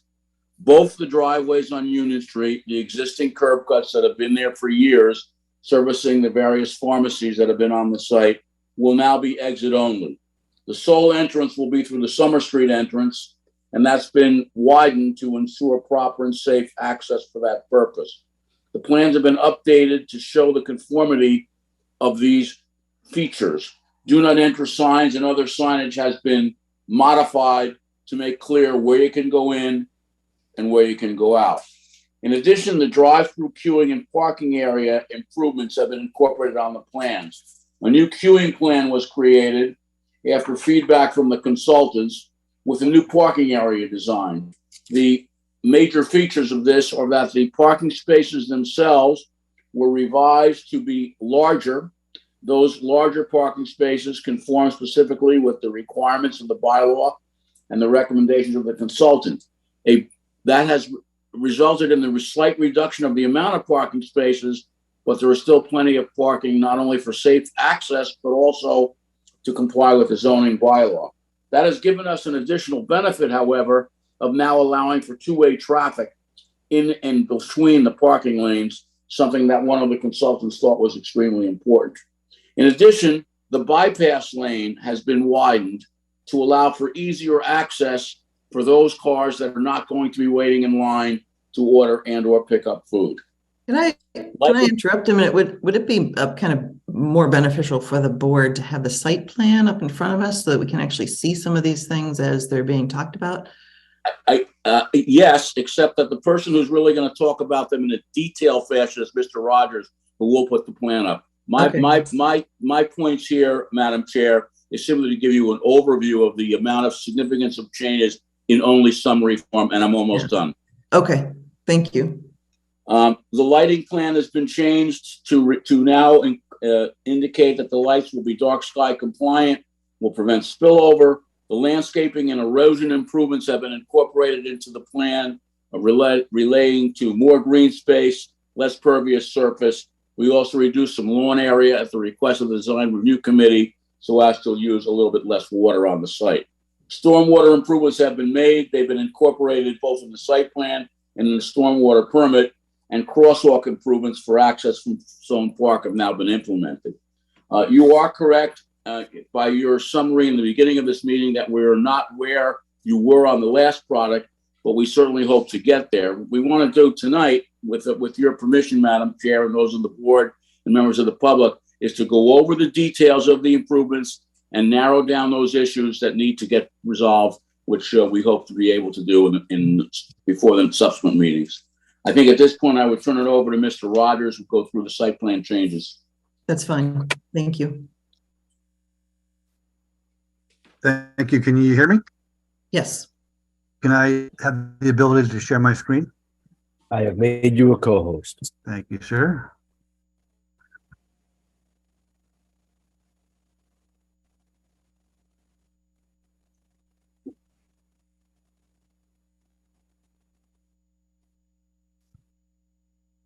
Can you see the screen here? Yes. All right, thank you very much, Jerry. For the record, my name is Scott Rogers from J.K. Holmgren Engineering. Just want to run through the things that Jerry had talked about in a little bit more detail, but not terrible amount of detail here. So overall, the traffic improvements that we did make, in addition to traffic report changes and improvements, we did have meetings with Ron Mueller Associates. Some of the major changes to the site plan regarding the traffic was the straightening of the drive-through lane. The older plan had some slight curves to it. We straightened that out in addition to widening that bypass lane, as Jerry had mentioned. The Summer Street exit at the drive-through, there was a stop sign and a stop bar that was added. In addition, there's a small Is it drop possible shape. to zoom in a little bit on those drawings? Sure.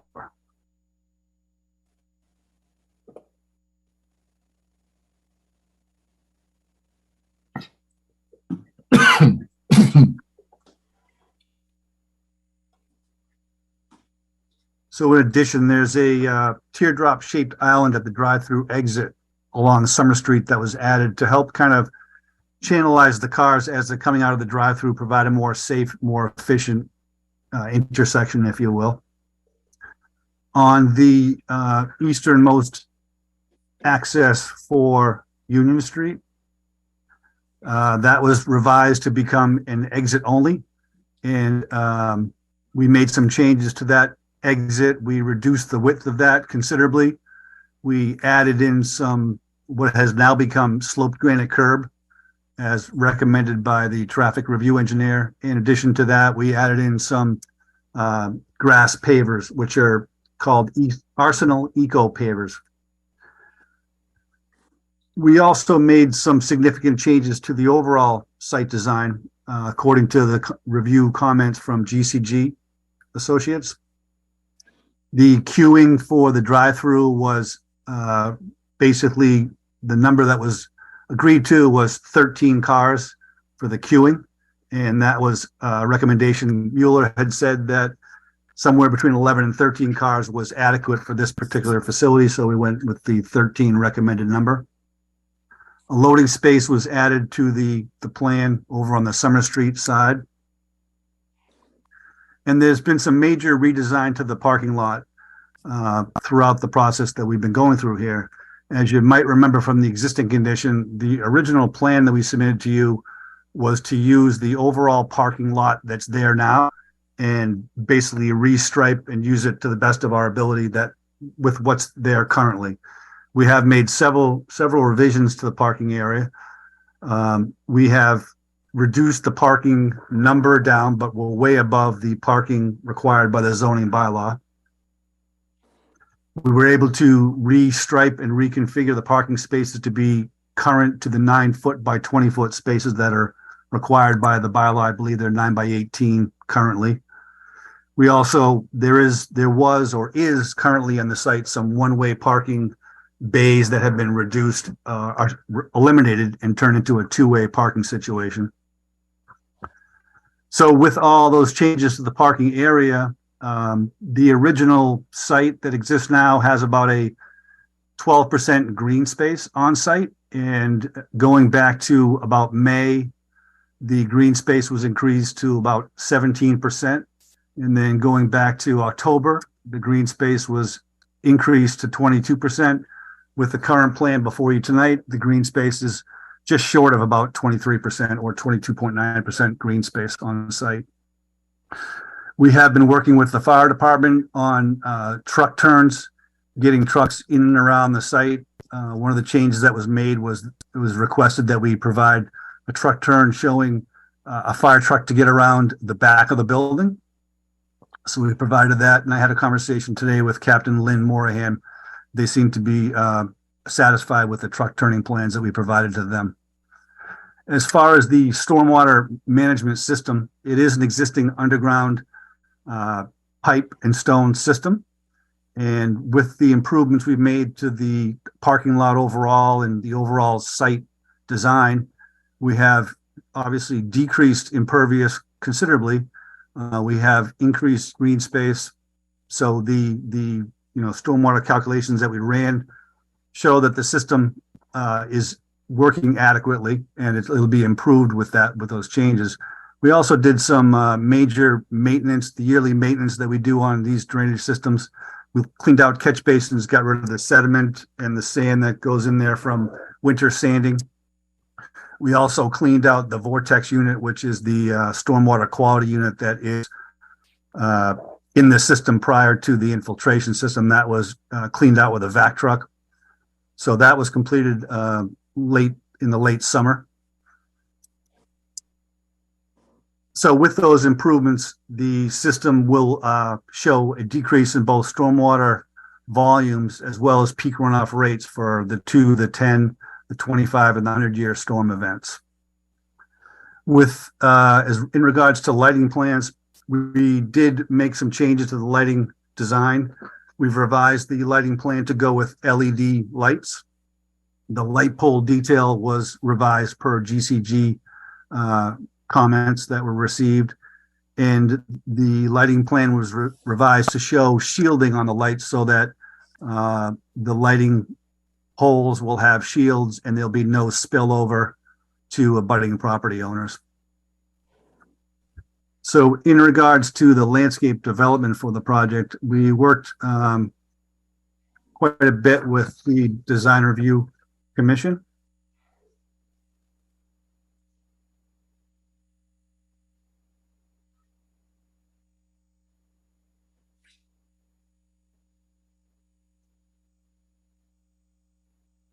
So there were some new landscaped islands that were added, the ones I mentioned to you before along Union Street, as well as the one along Summer Street.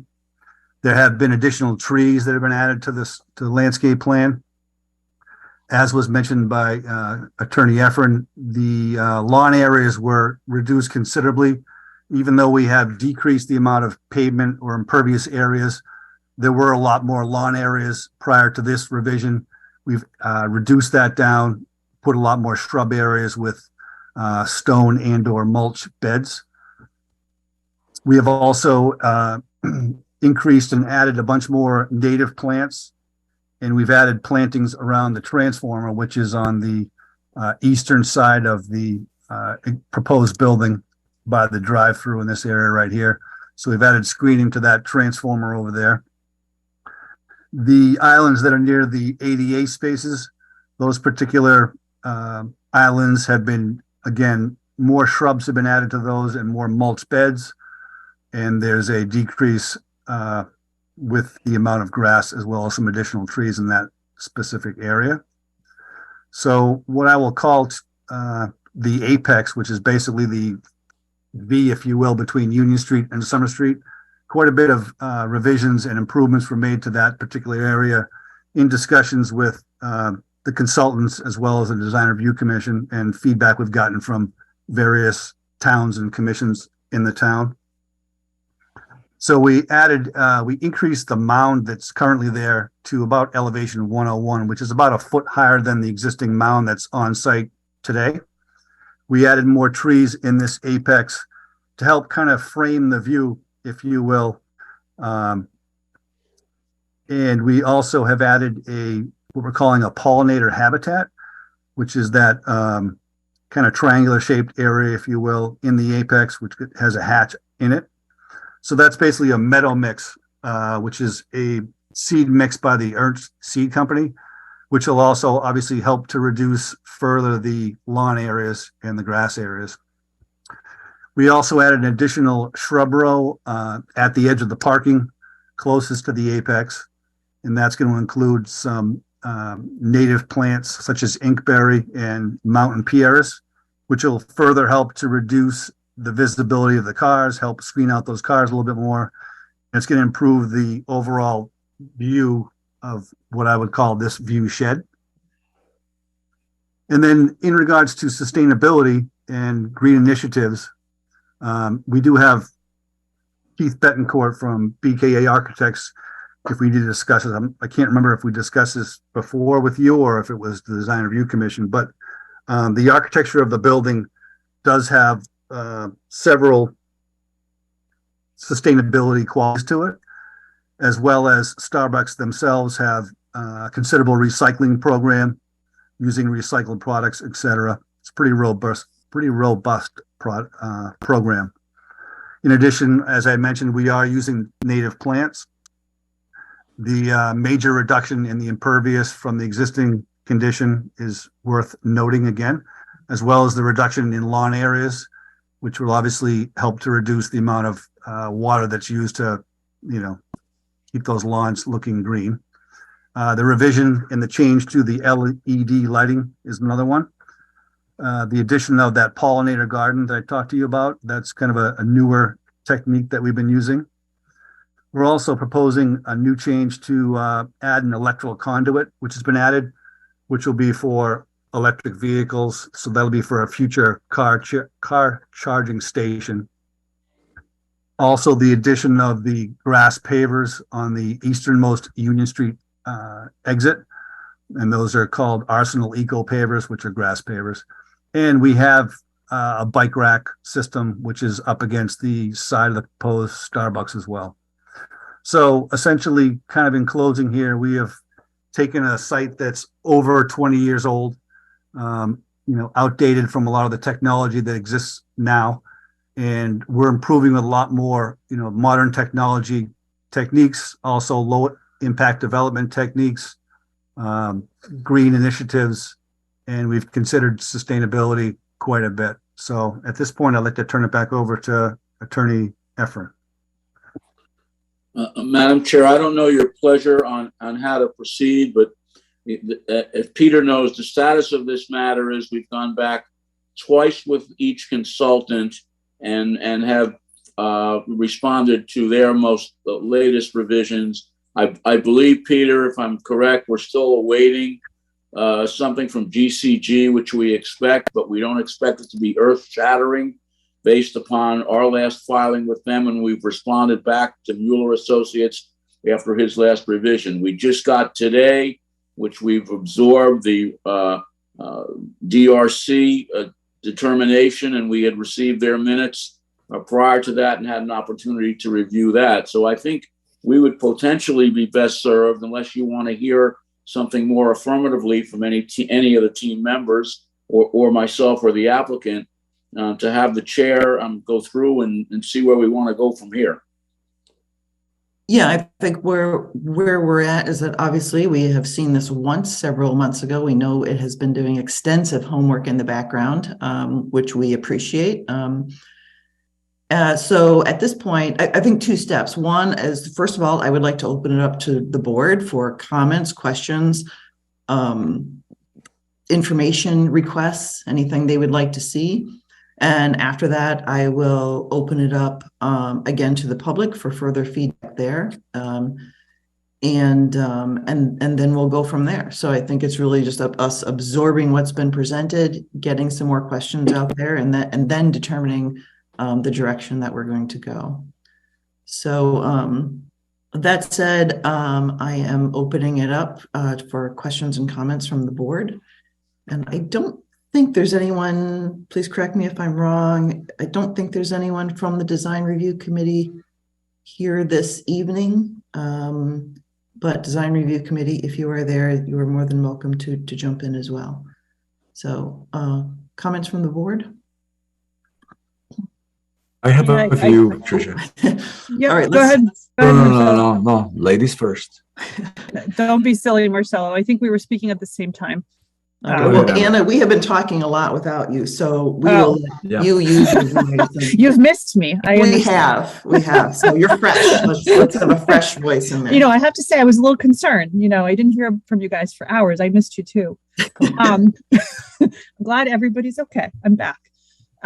So, my reaction to this, obviously, there's been a lot of homework, and I'm seeing a lot of kind of logistical changes on the site. Movement of traffic, et cetera. And I think these are helpful steps. My concern remain as far as what I had brought up in August. Number one, I think Starbucks has a very robust commitment to net zero. I believe Starbucks wants to reduce its footprint in numerous ways within the next 8 years. By 2030 is what the Starbucks press releases talk about. And in the last 2 years, 2020, 2021, Starbucks as a company has done significant work. The example is the solar store in California, and I have some images of that store. At some point, I'm happy to show that to the board or the applicant, and I can certainly share my screen shortly. The Vancouver store, a very similar climate to our climate that has the net zero construction. Starbucks has a lot of experience in really getting us to net zero. I'm not seeing that level of robust vision here. that I believe I mentioned vigorously in August. I'd love to see us come back to that. And like I said, I'm more than happy to share those images. And one of the things that really jumped out at me was the Starbucks press release last year when they opened up their Vancouver store. And looking at that particular graphic, Starbucks itself brought attention to the fact that buildings are responsible for more than 40% of carbon emissions. Starbucks took a lot of pride in its net zero construction, just like it took pride the prior year in its solar store. I'd like to see that in Ashland. I think it's time, and I think that would be really exciting in this location.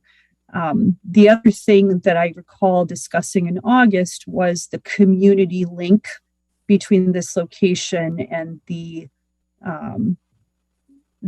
surrounding area, if you will. We talked about that playground or community space across the street. Obviously, there's some discussion now of the seating areas inside, outside. I think a little bit more discussion on that would be really important to understand how this space intersects with the community. And those are my two comments. Right. Thanks, Anna. Marcelo, did you want to jump in at this Yes. point? Yeah, I have just three quick things. I like where Anna left it. First of all, I think in terms of the rearrangement of the site, I think it's nice that they are reorganizing the curb cuts. I think this setup is much better. Number two, I was surprised on the resolution that is shown here for the Apex, as it's called. I think last time we met, there was several comments from Kathy and Anna, I believe, relative to making that Apex kind of a place of a connector with Stone Park or whatever, more for public use. I see that it was it turned into a landscape feature, which is fine. But I'm kind of I thought we were going to see some type of place that the public could actually enjoy. But I guess I'm not against what's shown here. I'm just recalling what we said last time. The one part that I'm concerned about this plan is the arrangement of the parking that is adjacent to the building.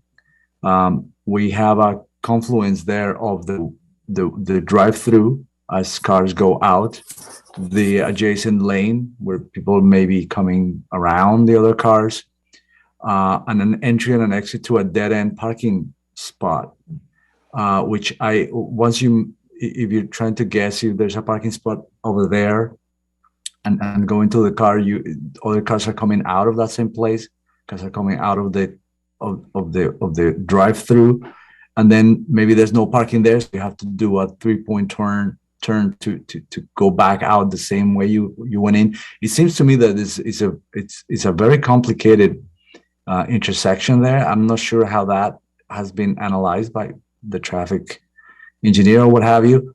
It doesn't seem resolved to me that there's no outlet or that there's no way to get out of it without creating a massive amount of delay and confusion with the people that are parking in and out. And I would like to hear about that.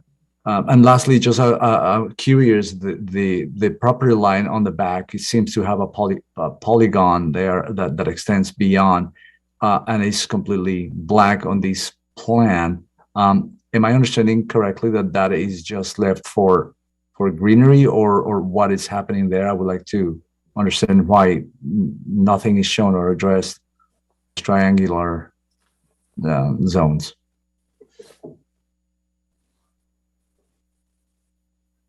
Someone from the applicant team want to address some of those questions? Gary, do you want to address, Mr. Gary, do you want to address the comments concerning the parking? Sure. Yeah, and I think you're mostly talking about the area at the exit from the drive-through, and then at the end of that parking aisle, so where the stop line and stop words are on the exit from the drive-through. So in that area, what we've looked at is overall, the volume coming through the drive-through, it's metered. They can only serve a vehicle so quickly coming out of there. And then when you look at the overall amount of traffic on the site, yes, that is a point of confluence amongst those various vehicles, but the volume and the speed at which they're going through there is going to be controlled. It's not like an intersection on a roadway where folks are coming through without any sort of restrictions on them. They'll be coming through at a much lower volume and lower speed than they would elsewhere. The alignment, bringing that stop line out gives good visibility for folks coming around the building, and folks, to see those cars coming out of that parking area. So we're comfortable that overall, that area will work well. Some of the other changes that have been implemented on the site to restrict the number of access points, help to organize it in a fairly cohesive manner so that those movements can happen safely through that area. I guess I believe what you're saying, but I think my main point of concern was the dead end nature of that parking area. And when people start going in and they don't find parking for whatever reason, getting out of it, if the parking is full, unless you take the handicap areas to go and turn around, it's pretty cumbersome. Yeah, specific to that, you're right. There is no turnaround. I mean, there is the dent at the end, the indent at the end, which is really for getting out of spaces. It is unlikely that you would have all of those spots filled, including the 4 handicap. So, you certainly can use one of those available spots to turn around in most instances. Trying to provide any sort of connection through or anything else that would allow folks to get out of that area, I think would create different problems, interrupting the drive-through lane and the like, that may cause more problems than it solves. I think this is a similar situation, though not identical, to the Dunkin' Donuts parking lot on 135. In the Dunkin' Donuts parking lot, you can loop around all around the drive-through and kind of escape if there's no parking spaces. Yeah. But I think very few people do that. I think people. You back out. Yeah.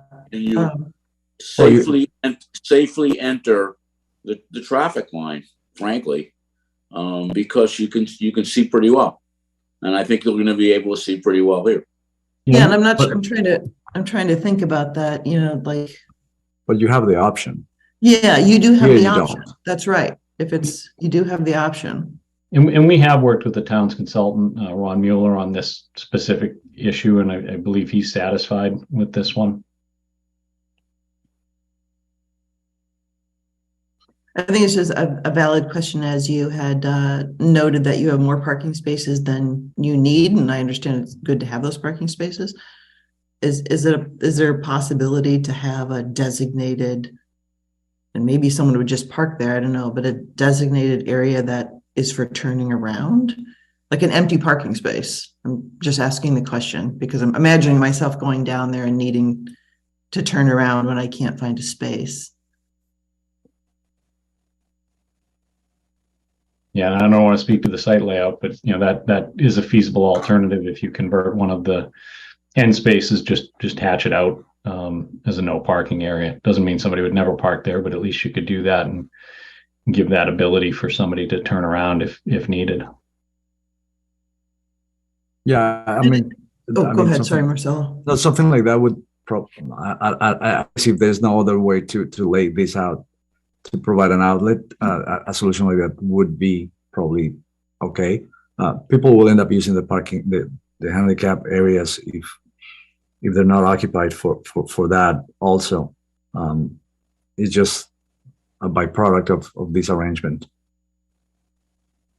We should note that there currently is a turnaround area at the end of that dead end parking lot for vehicles to back in and turn around. But that's only if you're already in a spot. Yeah, but it's only for the last 2 spots. I think the solution could be if you could hatch that area out, that one spot out, that may address the concern. And then somebody could use that and the bump out area to be able to turn around not have to back out of that parking area. Yeah, I think That would make sense. And what were your other questions? I was curious about the polygonal area on the back of the lot. So the area in the back of the building, you can see, there's the drive-through lane and the bypass lane. And you can see there's a tree line back there with a retaining wall and a fence. So that area back there is essentially wooded. And it's not to be changed, or it's basically going to stay as it is, but that's a wooded area.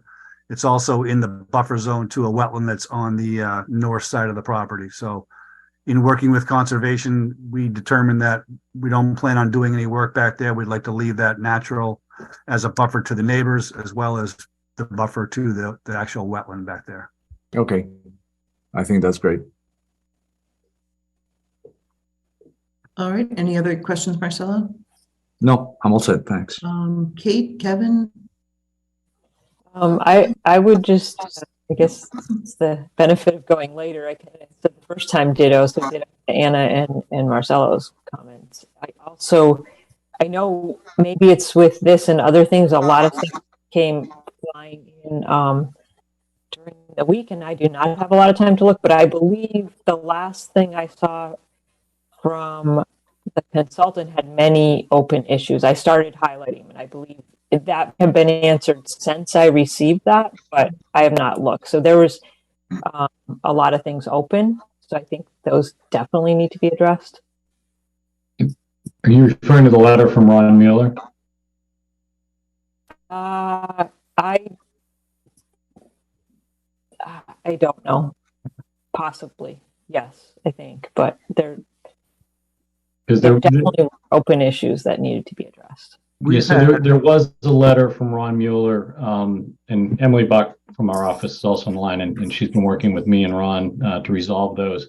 I think his original letter had about 29 comments. We resolved probably 22 or 3 of those that were noted as resolved in his revised letter that came in. We actually got it middle of last week, just before the holiday. And we're down, and we've since talked to Ron earlier this week and walked through the resolutions to the remaining comments that he had. Comment, I think 16 was one that was just a misunderstanding about what speeds we were using for sight lines. And I think that really wasn't much of an issue anyways, but we worked out, clarified where everybody stood on that one. And then he had a few others that were talking about, if I may, comment 21 that was talking about using the bypass and changing the access to the easterly, and let me just circle it, access in here, which was both entrance and exit, and we've modified that. He had a comment that there was originally a sign that was placed in this corner that needed to be relocated. So we've moved that sign because that could be needed as an emergency access. So we made sure that sign was moved out of that area. And then the grass pavers that were talked about through there. He did talk about the left turns that do occur out of the other driveway on Union Street. And what we're doing is, currently there's no signage, although the driveway is oriented to encourage that as a no left turn. There's no signage in place, so we're adding the signage, adding some additional pavement markings. He had suggested the idea of extending the median down to block that. But from our perspective, we're adding additional measures, and even though a few folks have done that, this site layout is a little less conducive to that happening, and there have been no reported crashes associated with that particular movement. So we feel as though the measures that we've taken address and alleviate that concern, and I discussed that with Ron as well. And I believe another one was talking about the crosswalk. And making sure that we have pedestrian accessible routes along the crosswalk, which those are incorporated into the plans. There's some details that were in our response letter to address that. And there was a question of adding a rectangular rapid flashing beacon, which you may have seen, elsewhere, the crosswalk lights that light up when a pedestrian's there. And really in the work that we've been doing elsewhere with Mass DOT and others, the use of those and Federal Highways guidance on that is to limit those to areas where there is a significant pedestrian safety issue so as not to diminish their effectiveness. So, we feel there are other unsignalized crossings on this section that work safely, and that this one shouldn't be an exception to that, and would work well with the traditional warning signs and the pavement marking striping that's there. I believe the other comments, one was about wayfinding signage on site, which has been added. And then the last one was on the site line map drawing that we had, which we've updated and included a revised version that is more clearly shown on the site plan, as well as an aerial photo. So our response letter addressed all of his comments. We've talked through with him what our responses are, and we feel as though we've satisfactorily addressed his concerns at this time.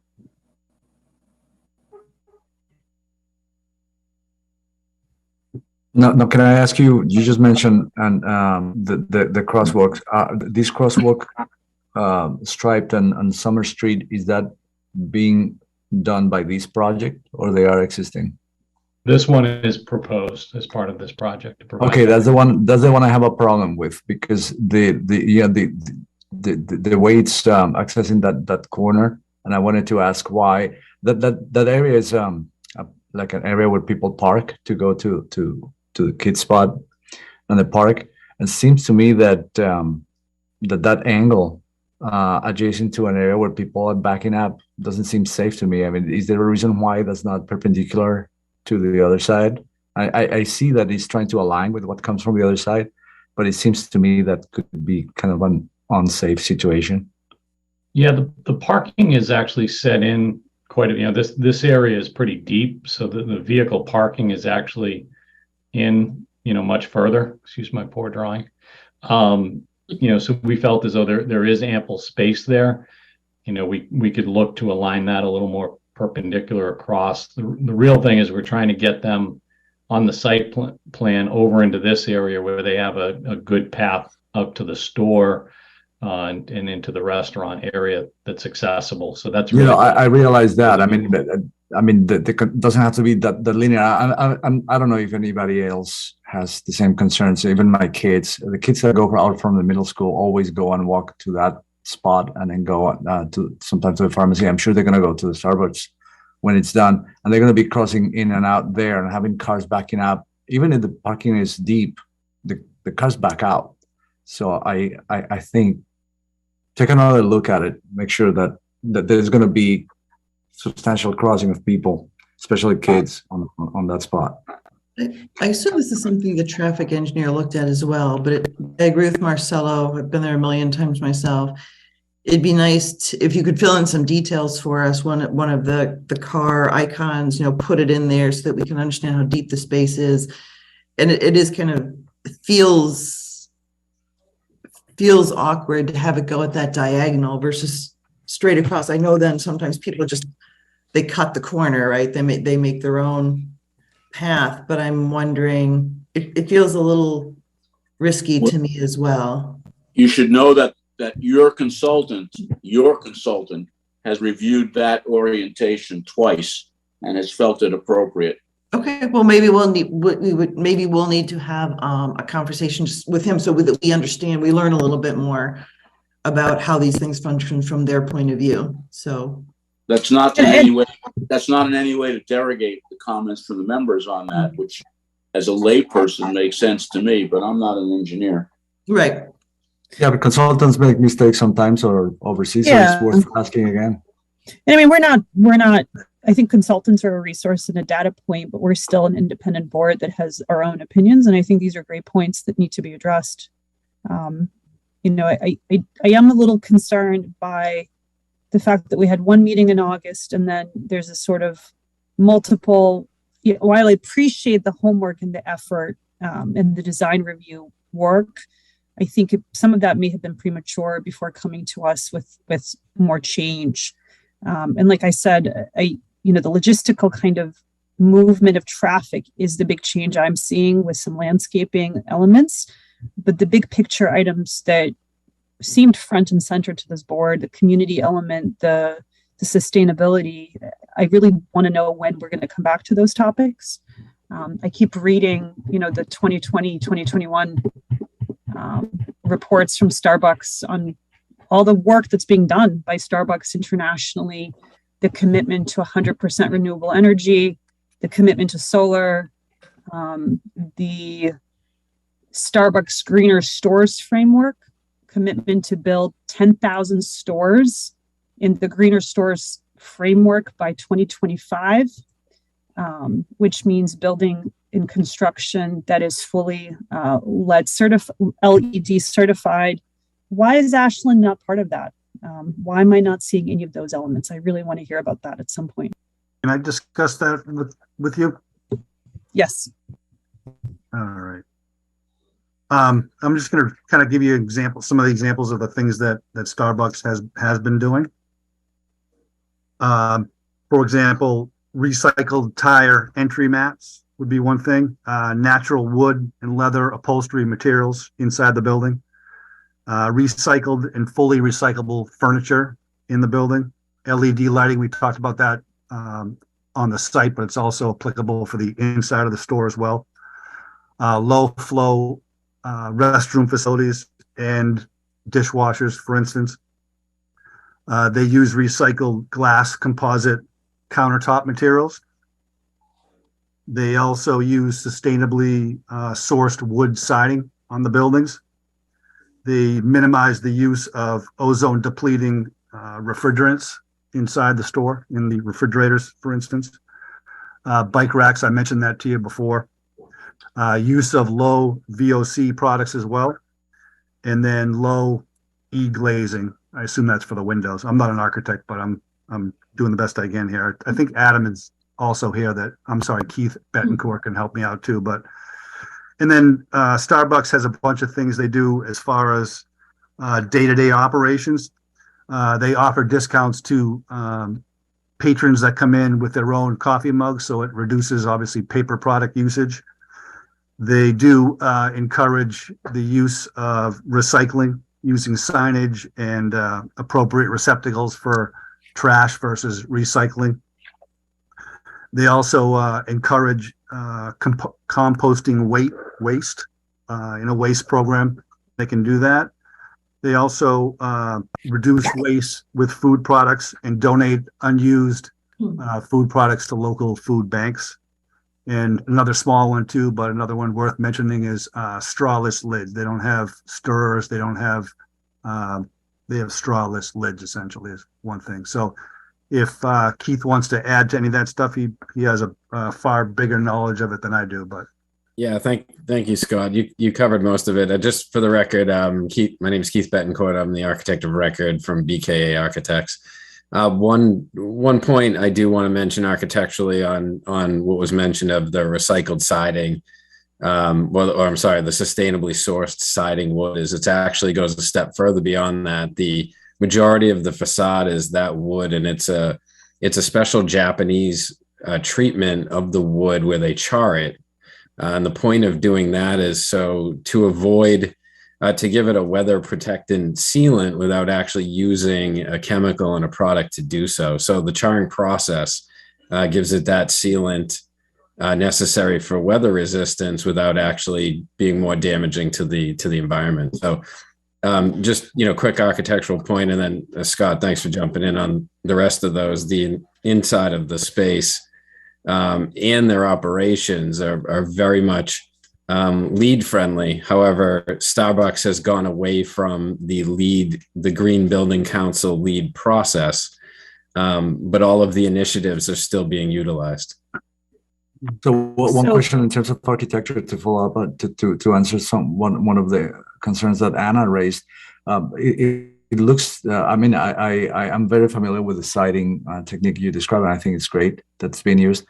Is there a reason why in stores like these, and I don't know the orientation, I don't know where is north here, only flat roofs are being used, and that there's no precedent for inclined roofs that may be more attuned for a town like us, and maybe allow for solar panel installation? Yeah, absolutely. So the Starbucks design team has picked this. This is their suburban prototype design, and their design team picked this. The one thing I can comment on in regards to any type of solar panels being used in a design like this, the HVAC equipment ends up on the roof as opposed to site mounted somewhere and taking up space in the site. Adding more pervious material or impervious material, my apologies. So with the rooftop units, they're very large rooftop units that run this operation. They're one 15-ton unit, one 10-ton unit. They've got exhaust fans. They've got hood exhaust fans, et cetera, et cetera. The roof gets filled pretty relatively quickly. And the amount of solar panels you would get is inconsequential to energy conservation to make it worth it on a 2,500 square foot footprint like this. Okay. I mean, I'll just say that it's news to me that Starbucks has moved away from its commitment. I'm looking at March 2022, the 30th annual meeting of shareholders. Starbucks reiterated its commitment to the goal of reducing waste by 50% 2030. There's no mention of moving away from the net zero commitment. So although a particular initiative like the Greener Building Initiative might be less popular within Starbucks right now, that's not the message of the company this year. So something isn't connecting for me here. I think Starbucks can do a lot more. I thought what he had said was moving away maybe from using LEED versus there's many other standards out there. And many other groups are going toward using a mix of standards or other standards. I'm not familiar with at all where Starbucks is going, but I do want to make sure, Kevin or Deepa, if you want to jump in at this time. If you don't, that's fine. We'll be having another conversation, but I wanted to give you an opportunity if you wanted to. Actually, don't see you on my limited screen right now, so. I guess I only have like two traffic related questions. One is where on the screen where we're looking here is the order point. So how many cars are queued behind the order point? So there's a total shown on the site plan of 13 cars in the drive-through lane. I believe it's 7 from the drive-through window to the menu board, which is located in this area where this tree is. I'm circling it here. And then, so that's car number 7, and the remaining number of cars, 6 cars, would get you to the end of the drive-through lane, which is down here. Does that answer your question?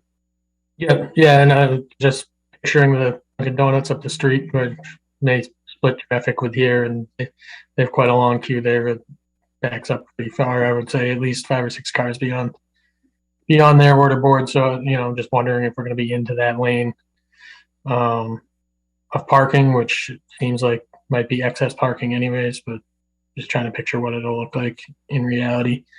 My other question is the crosswalk we were talking about earlier, where it connects to the crosswalk inside the site. Is there a reason that doesn't line up with the stop bar? I see somebody coming around the corner of the building and not knowing there's a crosswalk there. Gary can also talk about this, but one of the reasons why that's shown the way it's shown is in working with the Design Review Commission, they wanted to limit the amount of pavement and concrete, so that island by the stop bar was turned into a landscaped island specifically on purpose. So that's part of the reason. And then that's what I was going to say. It's all based on internal and trying to make an accessible path, and not trying to put a curb ramp and all concrete on that peninsula island there that's on the end. It's really about where you're connecting. But folks coming around that curve, it is a fairly tight radius. Folks will be driving pretty slow coming around there. So we're comfortable that that's a safe connection. And again, we've worked with the peer reviewer and discussed that location, that entire area in particular. It doesn't make any sense to move the stop bar back to line up with it. I mean, the trouble around the corner with your new coffee in your hand, putting your wallet away and all that, and so it's a situation where stop once for pedestrian and then stop again for the stop line. Yeah, and really we don't, at the morning hour, you're not going to have a steady flow of pedestrians coming through there. It will be more sporadic. And really, we wanted the stop line where they'll have visibility. You know, if they're stopping back before that crosswalk and there's cars parked in any of those spaces, they're not going to have a good line of sight into somebody coming out of that aisle. So we felt putting it up further gave them better visibility as they try to exit out from that drive-through lane. I gotta say, Kevin brings a really good point. It's a little counterintuitive, the sequence of this, and the cars that are doing the stop sign maybe actually blocking the sidewalk as well. I mean, if the rationale is just to not put grass or what have you on that tiny island, I don't think it's a strong enough rationale. I think if that crosswalk was right at that point after the stop sign, and it would align better with the crosswalk that's on Summer Street, I think, seems to me, a more logical sequence. I would say to you that we could look at shifting the crosswalk down closer to the stop bar, which to your point will help us make the angle a little bit cleaner. Between Gary and I, we can look at making that a little bit better, I think. Yeah, we can look at it. I mean, my concern is even if you put that crosswalk right out near the point, which from an accessibility standpoint may be a challenge, your stop line ends up, back in this area. And we just want to make sure that, to the point I was making earlier, that there's sufficient line of sight so that you can see back in this direction and be able to see those cars that are coming through from that parking area. So I think that's what we're trying to control. Yeah, there's a lot of different considerations here, and we're not going to figure it all out in talking about this meeting. I think the important thing is the planning board is offering, from our point of view, really, having seen this new site plan, some areas of concern and that are maybe different or even in opposition to other people that have reviewed it, and obviously those concerns need to be addressed between now and the next time we meet. So unless there's any other questions from the board, I am going to take.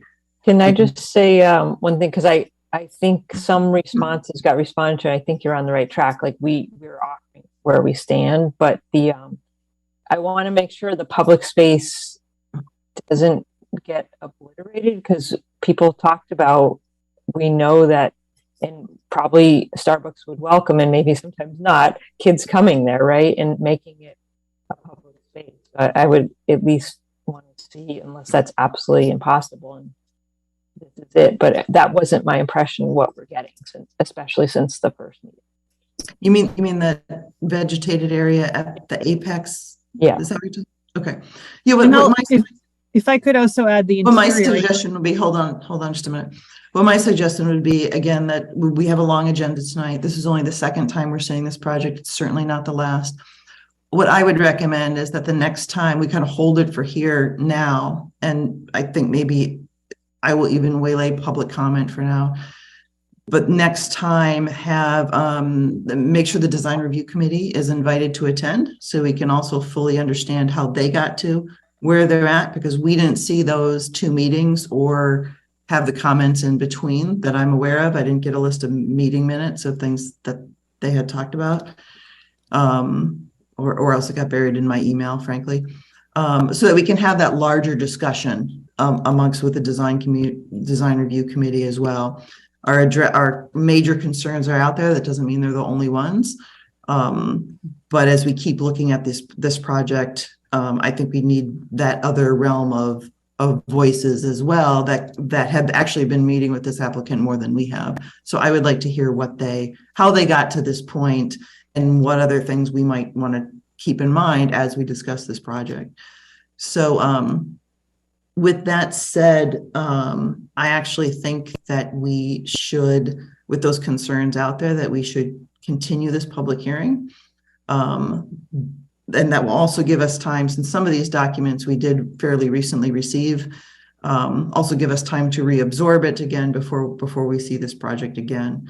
Is there any comments from the board? Is that's an okay way to proceed? All right. Peter, when would we be seeing this project again? And I think at that time we would want the issue of the parking, some ideas about the parking, some ideas about that crosswalk to have been more fully vetted. Mhm. Yeah, so just myself to the applicant, obviously, Mr. Efren and, your team, obviously it's December. We have the Christmas holiday, we have Hanukkah, we have a couple other ones, mixed in here. The planning board is meeting on the 15th of December. We do have a full agenda. I don't know if it makes sense to squeeze in a meeting or to move this out until the new year. The next meeting of the new year is going to be January 2nd. Obviously, I think the planning board would be looking in with the applicant in agreement to move this to a future meeting. Jerry, Attorney Efren, do you have any insight or do you know when your team would like to get back in front of the planning board regarding the timing standpoint? I think we'd like to get it to the planning board sooner than later, provided, however, that we need to get a clearer sense of direction of those potential changes. I've got a couple areas that I think that the chair summarized very well in her most recent comments, dealing with the parking spaces, particularly in that end area, to allow for potentially a turnaround and essentially a relook at the, notwithstanding the comments of the DRC and your consultant, at both the angle and orientation and location of the crosswalk. I think from a design perspective, those are the two biggest things. Some of the other comments, I think, really do not require design modifications in and of itself. So it's really up to the team to determine when they could be ready. I'm not an engineer. I'm not sure that's accurate. I want to make sure that the comment that Kate just made, and I think Anna had brought before, at least is giving some considerations. That apex area, I guess, is that what Kate, is that what you meant? Because we had talked about that being more of more user friendly, and I know this came from the design review. 1000% clear, because I don't want to waste time on this. There is no way, zero possibility that the applicant and Starbucks will dedicate any portion of their site for public use. It's not a park. It's not going to be a park. We are absolutely willing to listen to the look of the area, the composition of the area, the orientation of the area, the landscaping of the area. But that is not going to be public access. This is not the last project that you just had before you. And I'm sorry if that's disappointing, but we are not in a position to dedicate a portion of this site. And Starbucks won't let us. Remember, Starbucks is not the applicant here. The applicant is Retail LLC, the property owner. They have a lease with Starbucks. I think, Mr. Efren, I don't think this is about a land grab here. I think this is about. That's not the word I use. No, what? I think this is. I don't know. I don't like the direction the conversation is going, and so I'm going to end it right here. So I think this is about just a discussion about this went into the discussion with the design review committee. We were not a part of that. And we're going to want to understand that more fully. So that's what we are going to do. We're going to understand it more fully. Like I said, I would like to understand design review committee's point of view from where it started and where it ended up. And then we will go from there with these other issues as well. I did not want to mislead the board into thinking that there was something that was on the table, which frankly, we're not in a position to give. That was the sole reason for my comment. That is fine, but I think the definition of public space maybe not clear here, right? So I don't want to go forward without those things being clear. And I think we, like I said, have delved enough into this project where we know where the questions are. We have more information to understand about it before we come back to it. Peter has already said that our agenda for December 15th is full. There's a few projects that have been waiting to get on the agenda. And so I think this puts us at January 12th, which is our first meeting in January. Is that correct, Peter? That would be the first meeting in January, yes. That's fine. Okay. So with that said, Jerry, I would, I just would like to get a, email and or a letter just, confirming our agreed continuance, to stop the shot clock, and, then I can file that with the town clerk if possible. I'll get it to you. Okay. All right. Thank you so much. That we continue the hearing till the January 12th meeting. Thank you. Is there a second? I'll second it. All right, and a roll call vote. Deepa Venkatai. Anna Tesmanitsky, aye. Marcelo Hona, aye. Catherine Jersey, aye. And Trisha Kendall, aye. So that is continued until January 12th. Thank you. Thank you very much. Good evening. All right. Next on our agenda, Peter, I'm going to have you explain these things a little bit because we have three extremely similar, but listed separately. Special permits at 34 Albert Ray Drive. I don't know if you need to read it in first and then explain, or what you decide on your order. I am going to read it in. I'm going to read them in. There is three of them. They are very similar. And tonight, please know they will all be represented by the same person, Miss Kate Adams, who appears on the screen. Hello, Kate.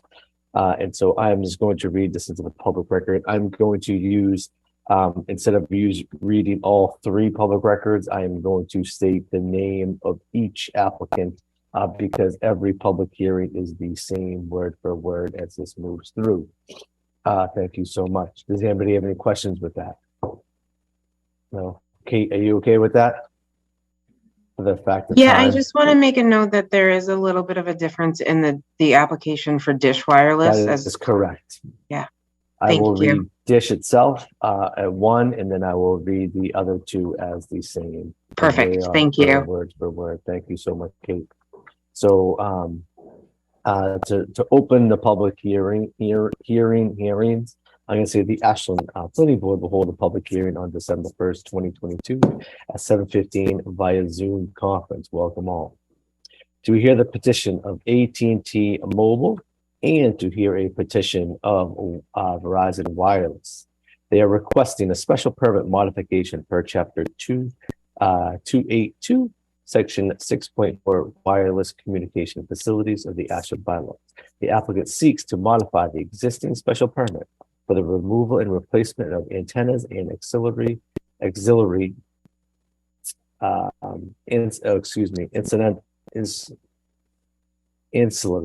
equipment. The collection will be aesthetically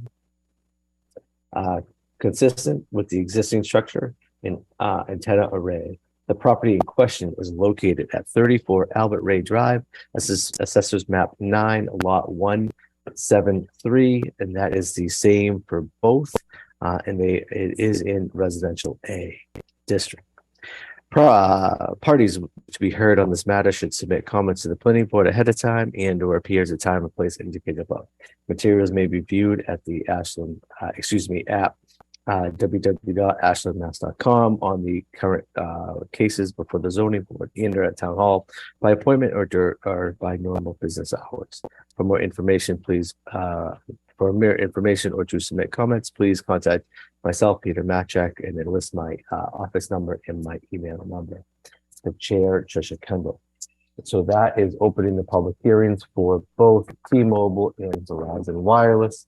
And that is the same application where they are looking to take down antennas and then putting up new antennas. So the third application tonight is for Dish Wireless. I'm going to read this into the public hearing. Excuse my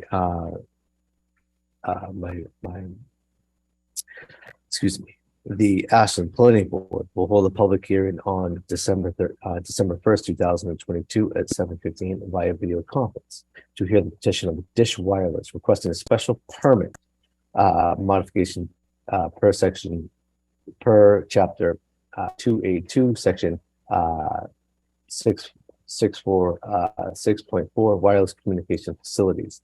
The applicant seeks to implement to modify the existing special permit, the removal and replacement of antennas and ancillary equipment. The collection will be aesthetically consistent with the existing structure and antenna arrays. The property in question is located at 34 Albert Ray Drive, Assessors Map 9, Lot 137, Residential A District. Properties may wish to be heard on this matter may submit comments to the Ashland Planning Board ahead of time and or appear as indicated above. Materials may be viewed at Town Hall and on the town website. For more information, please submit to myself, please submit comment, and please contact myself, Peter Matchak at ashlandmass.com. So just to jump into this, I just want to explain this a little bit. So 34 Albert Ray Drive, there is an existing cell phone tower there. Verizon Wireless and AT&T Mobile already have equipment on this tower. Correct, Kate. Dish Wireless is a new wireless company and it's new to the scene, and they are requesting a special permit to implement and or to install equipment onto this tower. So That's they correct. are looking for a special permit to do so. That's correct. And so there is one special permit, two modifications of an existing special permit. Correct. All equipment is 5G capable. And that was confirmed and it was put on the agenda tonight. It was not added, it was not taken into the public hearing notice. I mean, the hearing notice, because it was not pulled out of the original application as submitted. And I apologize for that. But with that said, in the agenda, there was it was added to each that there were the applications were 5G capable equipment. This also falls under the Spectrum Act, which I think we've dealt with on a few occasions, where the FCC has ruled back in 2012 that applicants and or wireless communication companies can, on occasion, go forward and move and take old equipment off and new equipment on. And so I think I've done my best to explain it without being too technical, but I think through the chair, and if it's okay with you, Tricia, I would like to hand it over to Kate Adams, and she can walk us through anything that I missed. Yeah, that's fine. If you can give us a more clear picture of kind of what's happening there. I think we all know the basic premise. We've had these before, but if you can explain a little better, if you have any images, that would help as well. Thank you. So let me pull open, I'm going to pull open Dish's drawings first because it shows where their new antennas are proposed. So let me see if I can share my screen. Here we go.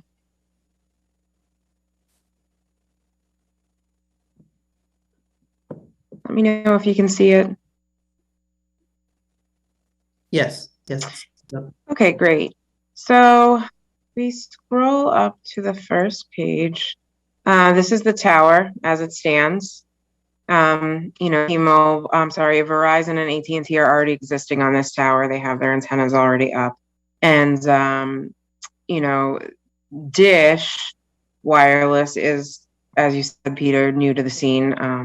They are currently building out their network and are, following in the footsteps of the other big three carriers. And this is, one of their prime locations to build their network. And they are looking to install their antennas below all the other two antenna arrays. So I go back to that page that I was just on. Their center line that they're looking to go at is 74 feet. They'll be installing only 3 antennas, very, very low profile to the pole itself. The pole itself is here. So they won't, the Verizon and AT&T have anywhere between 9 and 12 antennas. Dish right now is only proposing to install 3. Cables will be running inside the tower, and there are only 2 of them, a fiber cable and a power cable. And then they will be installing their equipment cabinet on the ground, which will be located within the existing fenced compound, just like the others. So there's no change to the actual tower itself. Nothing is changing on the tower other than the new antenna array being installed. with the mounts that they have chosen. You won't see any cabling on the outside. And then let me see if I can find our equipment cabinet page here for you. I think I have to go back. It's a small platform. They're looking to install a 5-foot by 7-foot steel platform on the ground, which is kind of just sits on feet. There's not any digging required to put it down. And then on that platform, they'll have their equipment cabinet, which, as you can see, is just shy of 3 feet by just shy of 3 feet. So it's a very small footprint within the compound, not taking up too much space. So that's what Dish is proposing to install. Before I move on to any of the other carriers, are there questions about Dish and their Dish itself, I should ask? You know, I know that a lot of people are unfamiliar with Dish Wireless, and when they hear Dish, they picture what you would see on the top of a building, like a microwave dish type looking type of apparatus, but it's not. They're wireless panel antennas, just like AT&T, Verizon, T-Mobile. I don't have any questions. Anyone else from the board? I have questions. They're sort of for all of them, so I can wait, or they did sort of Dish as well. I think unless they're specific, let's get the whole big picture, and then we'll come back to all the questions. Okay. So this is the Dish. This is the Dish proposal. Like I said, center line is 74 feet, 10 feet below the center line of the next carrier above them. So I will move on to the AT&T project now. And these were the CDs that were submitted with that one. AT&T is looking to remove antennas that are already existing and replace them. Find you a good visual here.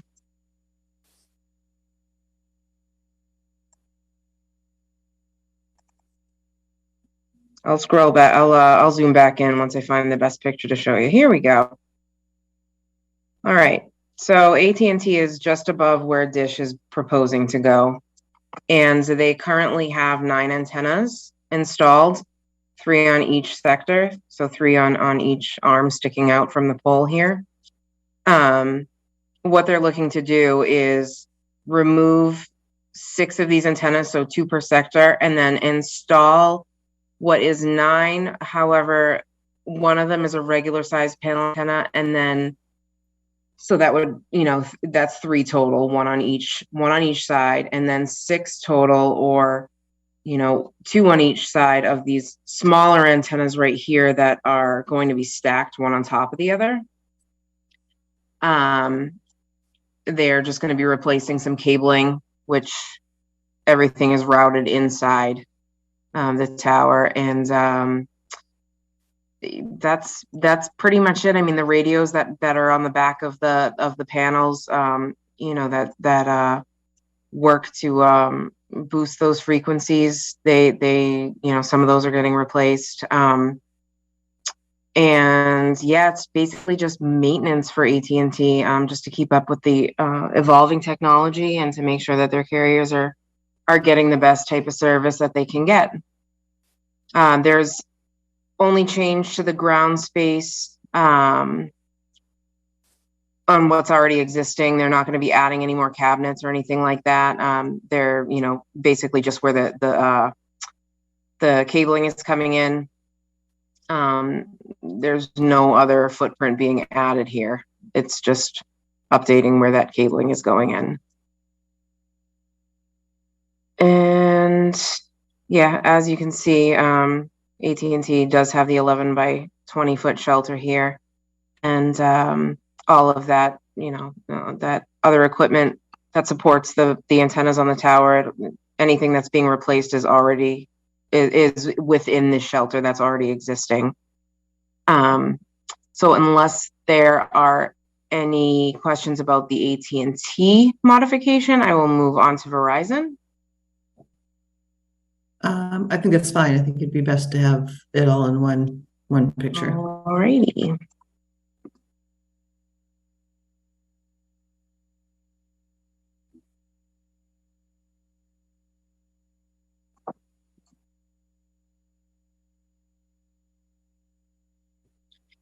Okay. So Verizon will be up at the top. They're already existing up at the top. The rad center for Verizon is 102 feet. They are going to be adding 3 small antennas to their mount up there. The mount is meant to hold more than just the antennas that they have here. And oftentimes when Verizon goes and applies with tower companies or, or with private landlords on rooftops, they'll secure a certain amount of antennas that they are allowed, but just don't install all those antennas. So they do keep the space on the mounts for, future antennas, future use. So they'll be installing 3 total antennas, 1 on each face. They are very small antennas compared to the ones that are already there. As you can see, that the difference in size is pretty noticeable.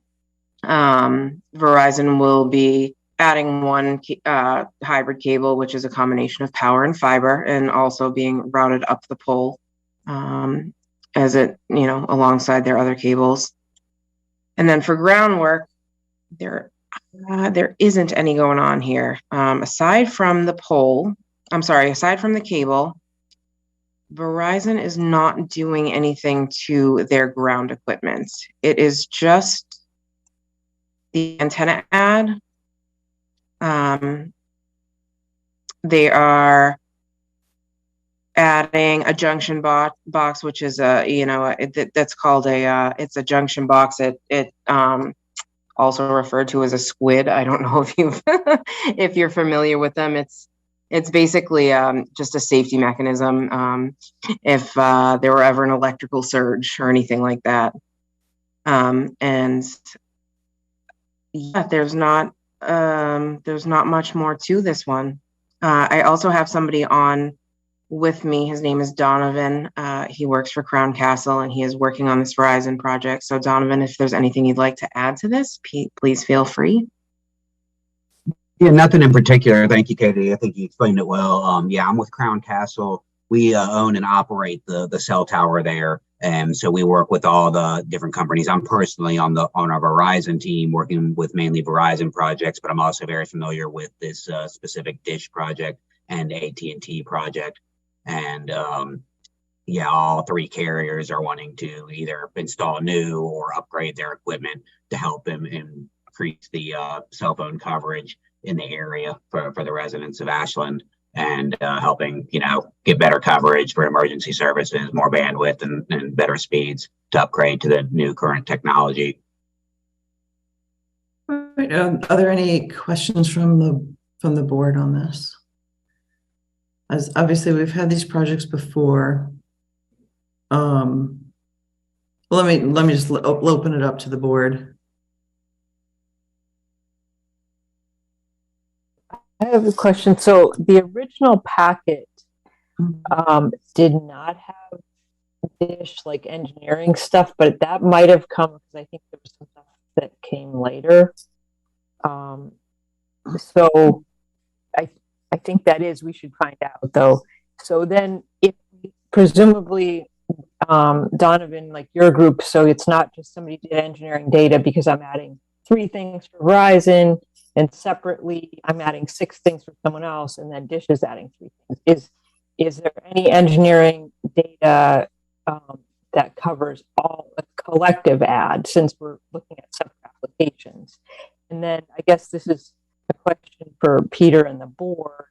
I mean, there's pages and pages of engineering data, and I believe that someone ran engineering data, but I'm not smart enough to know if that's correct. And is that something the board would look at, a third-party verification of any of that, as we do on other things for projects? My two other questions I think I have on past things that Ray Albert, I don't know, it's like the notification for abutters included Framingham, so I don't know if that happened or if we have to care if it happened, but I do have a question about that. Oh, and then there's new equipment, some of this, and I assume it's probably, I know when you're doing fiber, it's not noisy, but I just think we should make sure that there's no expected change for the decibels of noise there. And then maybe related to that would be related to, I guess, for the public would be, how is this installed? Like if having a giant crane come in and mow down the landscaping. And I don't think you will. I think you're responsible, but I just want to make sure that we get that stuff ironed out. That's what I have. Sure. Starting at the beginning there, going to the structural engineering of the thing, we definitely do. We use third-party engineers that analyze all-encompassing data. So all of these projects encompass the project before them. So all three of these are all encapsulated in what we call a structural analysis. And so the last project in line, where we have what we call an application system, where the different carriers come to us and enter this process in our system. The last one in line was Verizon. So that Verizon project, the essay that we have for that captures the Verizon work, the AT&T work, and the proposed Dish work, and all of that was still all considered deemed structurally sufficient as the tower stands. So we're definitely good from a structural point. And, as the tower owner, we're very conscious of, making sure that the tower is safe and in good standing, for the residents to live around there. But also, as part of our assets, we want to protect our assets and make sure that that's in good standing for sure. You asked a number of different questions there. And so I might forget which ones, what was next in your questions, Kate? A better notification of Framingham. I don't entirely know that that's our business as the planning board, but I do know in the past when Ashland evaluated, perhaps even the first time, that was butters were noticed for Framingham because of the distance. I can answer that, and I would say the town of Framingham's planning board was notified, as the Framingham planning board is always notified as an abutting town. Were residents in Framingham? No, I do not think that within the original application a Framingham abutters list was received, and so therefore residents within 300 feet, obviously this is kind of close to the town line, were not notified of this case. And I would have to go back. I did not go, and I do not know if the original files of this tower, when it was permitted, did in effect this the Framingham residents. I saw Ashland data that had Framingham. That's why I asked the question.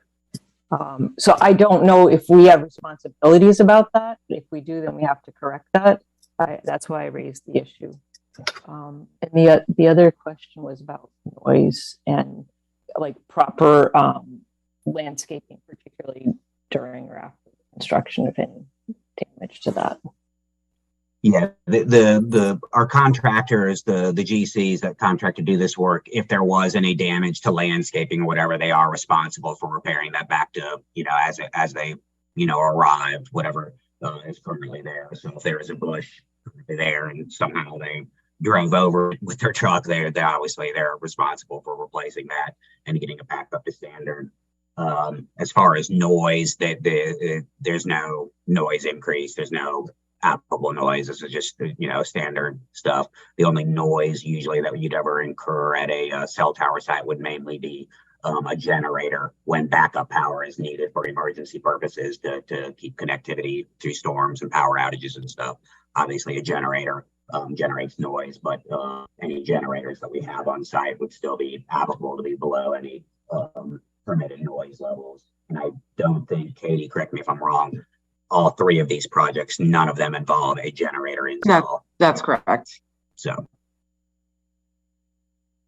yeah, the two projects, like for Verizon and AT&T, is mainly taking down some older equipment, replacing it with newer equipment, just to get it current take advantage of the newest current standards and frequencies that are being used. And so it's very similar to unplugging your old VCR and plugging in a new VCR. We're just doing this 100 feet in the air. The Dish project is installing a new carrier at that lower center line. I think it's around 70 feet. And that Dish wireless was kind of created a few years back when Sprint and T-Mobile merged, part of the government rule that they, had to create a fourth entity to prevent monopolies and stuff like that. So Dish entered and is using some of their frequencies, and so they're kind of taking over and they're installing nationwide to kind of get their new network up and running. And that's going to give consumers and the residents of Ashland more options for, maybe cheaper cell phone plans and, having another option of somewhere to go. So I have two comments on this, which is mostly maybe directed at Peter and our process for this, for this application. One is that at least for the companies that are already present on that tower, we as the planning board have a limited capability to deny what goes on that tower, is as per the other ones like this we've seen. Is that correct? That is correct. Yeah. And does that then apply to the addition of a new company, or is that different? Great question, and I don't want to make up an answer on the fly. I can speak to that a little bit. I have a lot of experience with this. So the ruling you were talking about originally, Peter, is an FCC ruling that is Section 6409. And what it was is the FCC deemed to try to streamline these processes to help increase coverage. So what that does is there's certain criteria. There's 6 criteria that if a project meets these criteria, it's considered an eligible facilities request, meaning that it's not a substantial increase. We're not increasing the tower size. We're not increasing the tower width. We're not defeating stealth concealments. We're not expanding the compound past a certain amount. So all 3 of these projects fall into that criteria. And so the FCC ruled in that ruling that you mentioned that if they fall into that jurisdictions have 60 days to review and approve these projects to try to streamline this. And I believe, I know all 3 of these fall into that. And we've, submitted all of the different documentation to you as part of our application to show how we've met those criteria, including, public safety and all those things, the structural capacity, the height, the width, the stealth concealments. Okay, so my next question with that, I'm just trying to make a few things clear because we have dealt with these things before. My next question is on the last one one of these we did, I believe Anna brought up the point that that on the agenda, the 5G capability was not listed, and we do have some members of our community who but potentially members of the public, the residents in this area that may want to have a voice on these type of things.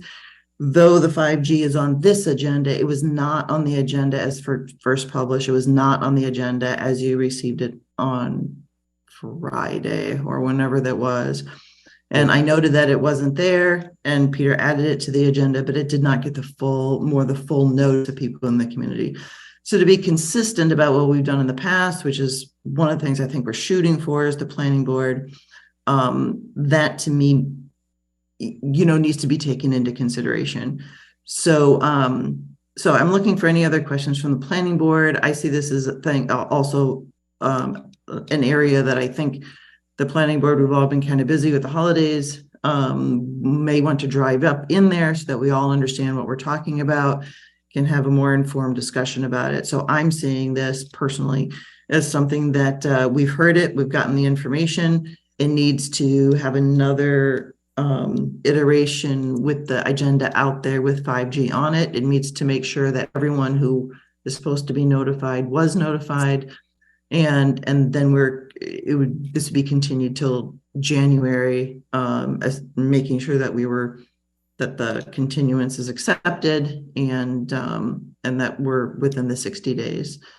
Unfortunately, the 60-day shot clock starts at time of application. Right, but how does that work with the continuance? So with a continuance, typically that shot clock stops. And so I think what we're trying to say is that I think if we're in agreement, we would like to continue this until January 12th.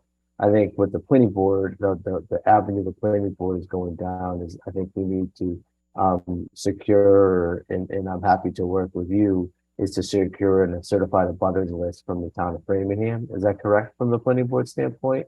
And that the planning board would like to at least notify the abutters, all the abutters within the 300-foot radius, which would include the residents of Framingham. And then we could come back on the 12th and obviously and move this forward. Yeah, and that the agenda add to that.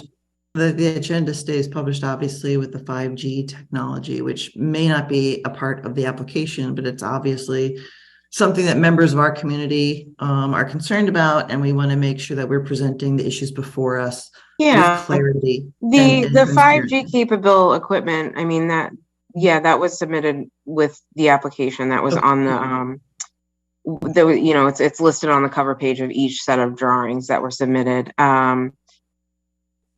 Donovan, you were gonna say something? I'm sorry. Yeah, I was gonna add to Peter, to your point when you were saying about asking for the continuance, the way the FCC ruling is written is that 60-day shot clock starts when we submit everything, and then the shot clock doesn't stop tolling unless the jurisdiction provides written notice on what we haven't provided as part of like what's in your ordinance that says we have to provide construction drawings or structural analysis or whatever we have to provide. If we didn't meet all those specific spots of what was needed in the application. So I believe Katie's worked through all those. There was a couple things we needed on this one or that one, and I think we got all of those things back to you. So at the point when we got all of those things back to you, having a continuance on this hearing actually doesn't pull the shot clock per the FCC ruling. Did your application address the abutters? The abutters. There was Framingham. Not a Framingham. So I would say that that's a good reason to consider agreeing to a continuance. Essentially, what we're trying to say is we understand that there's laws that make it extremely difficult for any planning board to deny your application. We're asking to be able to properly provide notice to the public and assure that it's a win-win for you, to assure that there's proper public notice so that, in fact, when we rule in your favor, it is supported by the public. So yeah, and I hear what you're saying. I think from, we've applied with the town of Ashland, and I think that's the ruling jurisdiction here. In the published ordinance there, I don't think there's anything, if y'all want to notify the, abutting town or whatever, that's great. But I think at the end of the day, this is since it's in the town of Ashland and town of Ashland is the jurisdiction here, it's really up to y'all. And, we can notify whatever, but, at this point, some of these projects, like I believe the dish project was started back in April. So these three customers are, really raring to go. They have commitments that they have to meet, like Dish, for example, as part of that deal when they got the. I think that's a road we don't need to hold. That's a road we don't need to go on about. We're not going down this road. Peter, where are we sitting on this? I mean, I think and Kate, I think the number one thing is the planning board would like to notify the residents of Framingham. I've measured this tower, the property line is 111 feet away from the town of Framingham property line. It would cover a couple homes in Framingham. I think no one's looking to get into a battle of the 60-day FCC, this ruling or that ruling. I think we would just like to take some time, let us notify, and I'm happy to work with you, Kate, to notify the residents of Framingham, and then we can come back on January 12th and shore up this matter. Could I ask, is there any space in the December 15th hearing I don't think this is going to take much time. Yeah. I'm more than happy to put it on the agenda. I think that would be really helpful for us. We really need to have this one taken care of by the end of this year. So if you could find the time to fit us in, that would be awesome. I mean, I think that's a good compromise to wrap that up. Yeah, because they've got like construction, scheduled, and they've got materials, and they've got all these things that if it keeps going on, like they're really itching to get this going. So that would be a great compromise that we'd really appreciate. Yeah. I'm happy to do it, but I'm going to depend on you as the applicant to get a certified abutters list from the town of Framingham. I can do that. Okay. Certified. So that's gonna. I have not gotten a certified abutters list for a property in one town from another town. So am I getting well, you know what you do is you pick the property closest to the property, and then you just say 300 feet from there, and then you'll notify a couple more people, but that's all you really have to do. At the end, that's probably the easiest thing. Okay, and I'll take a look at some maps. This is not going to go out. This letter would not go out the entire 14 days prior to, which would meet mass legislation, which is Chapter 40A. However, we would be giving notice. Hopefully, if this could be done, if letters could go out a week for next Wednesday or this upcoming Wednesday, the applicant would at least be have notice a week in advance. Okay. I'm pretty familiar with a lot of the different departments in Framingham City Hall. I think I'll just stop in there on Monday. I have a very full schedule tomorrow, but I will stop in there on Monday and talk to them because I know these abutters lists also can take some time to put together. Mm-hmm. So I'll see if I can work with them to get it to you before Wednesday of next week. No, I think that works out. I think that would work out well. Yeah, no, I appreciate it. I appreciate you squeezing us in for that date. Okay, so on that note, I will make a motion to continue all three of these public hearings together to our meeting on Thursday, December 15th. Yes. Right, and a roll call vote. So Katie's going to work on getting that certified abutters list out, and we'll be on that, or hopefully be on that 15th agenda. At that meeting, can you also, what are we looking for there? Because you'd be giving the public in Framingham time to respond to this, and if they want to attend this meeting, and so Framingham residents would be able to voice their opinion on the. Yeah, we're looking for both Ashland residents and who maybe didn't understand about the 5G because it wasn't originally published in the agenda, and for the Framingham residents that are also part of that locale to just have an opportunity to have a voice in these matters, which has come up before. So I got you. Yeah, it's just we're really backed up with that 60-day timeline. So anything we can do to expedite this, because all three of these have been going for several months. We got 60 days though, so if we're fitting under that, we're good. All right, but so we got a second. I'm going to take a roll call vote, starting with Deepa. Deepa Venkata. Anna Tesmanitsky, aye. Aye. Marcelo Arjona, aye. And Trisha Kendall, aye. So this is continued until December 15th. And we will see you then. Thank you. All right, thank you. Have a great night, guys. Thanks, guys. Appreciate your time. Kate, just so you know, we're having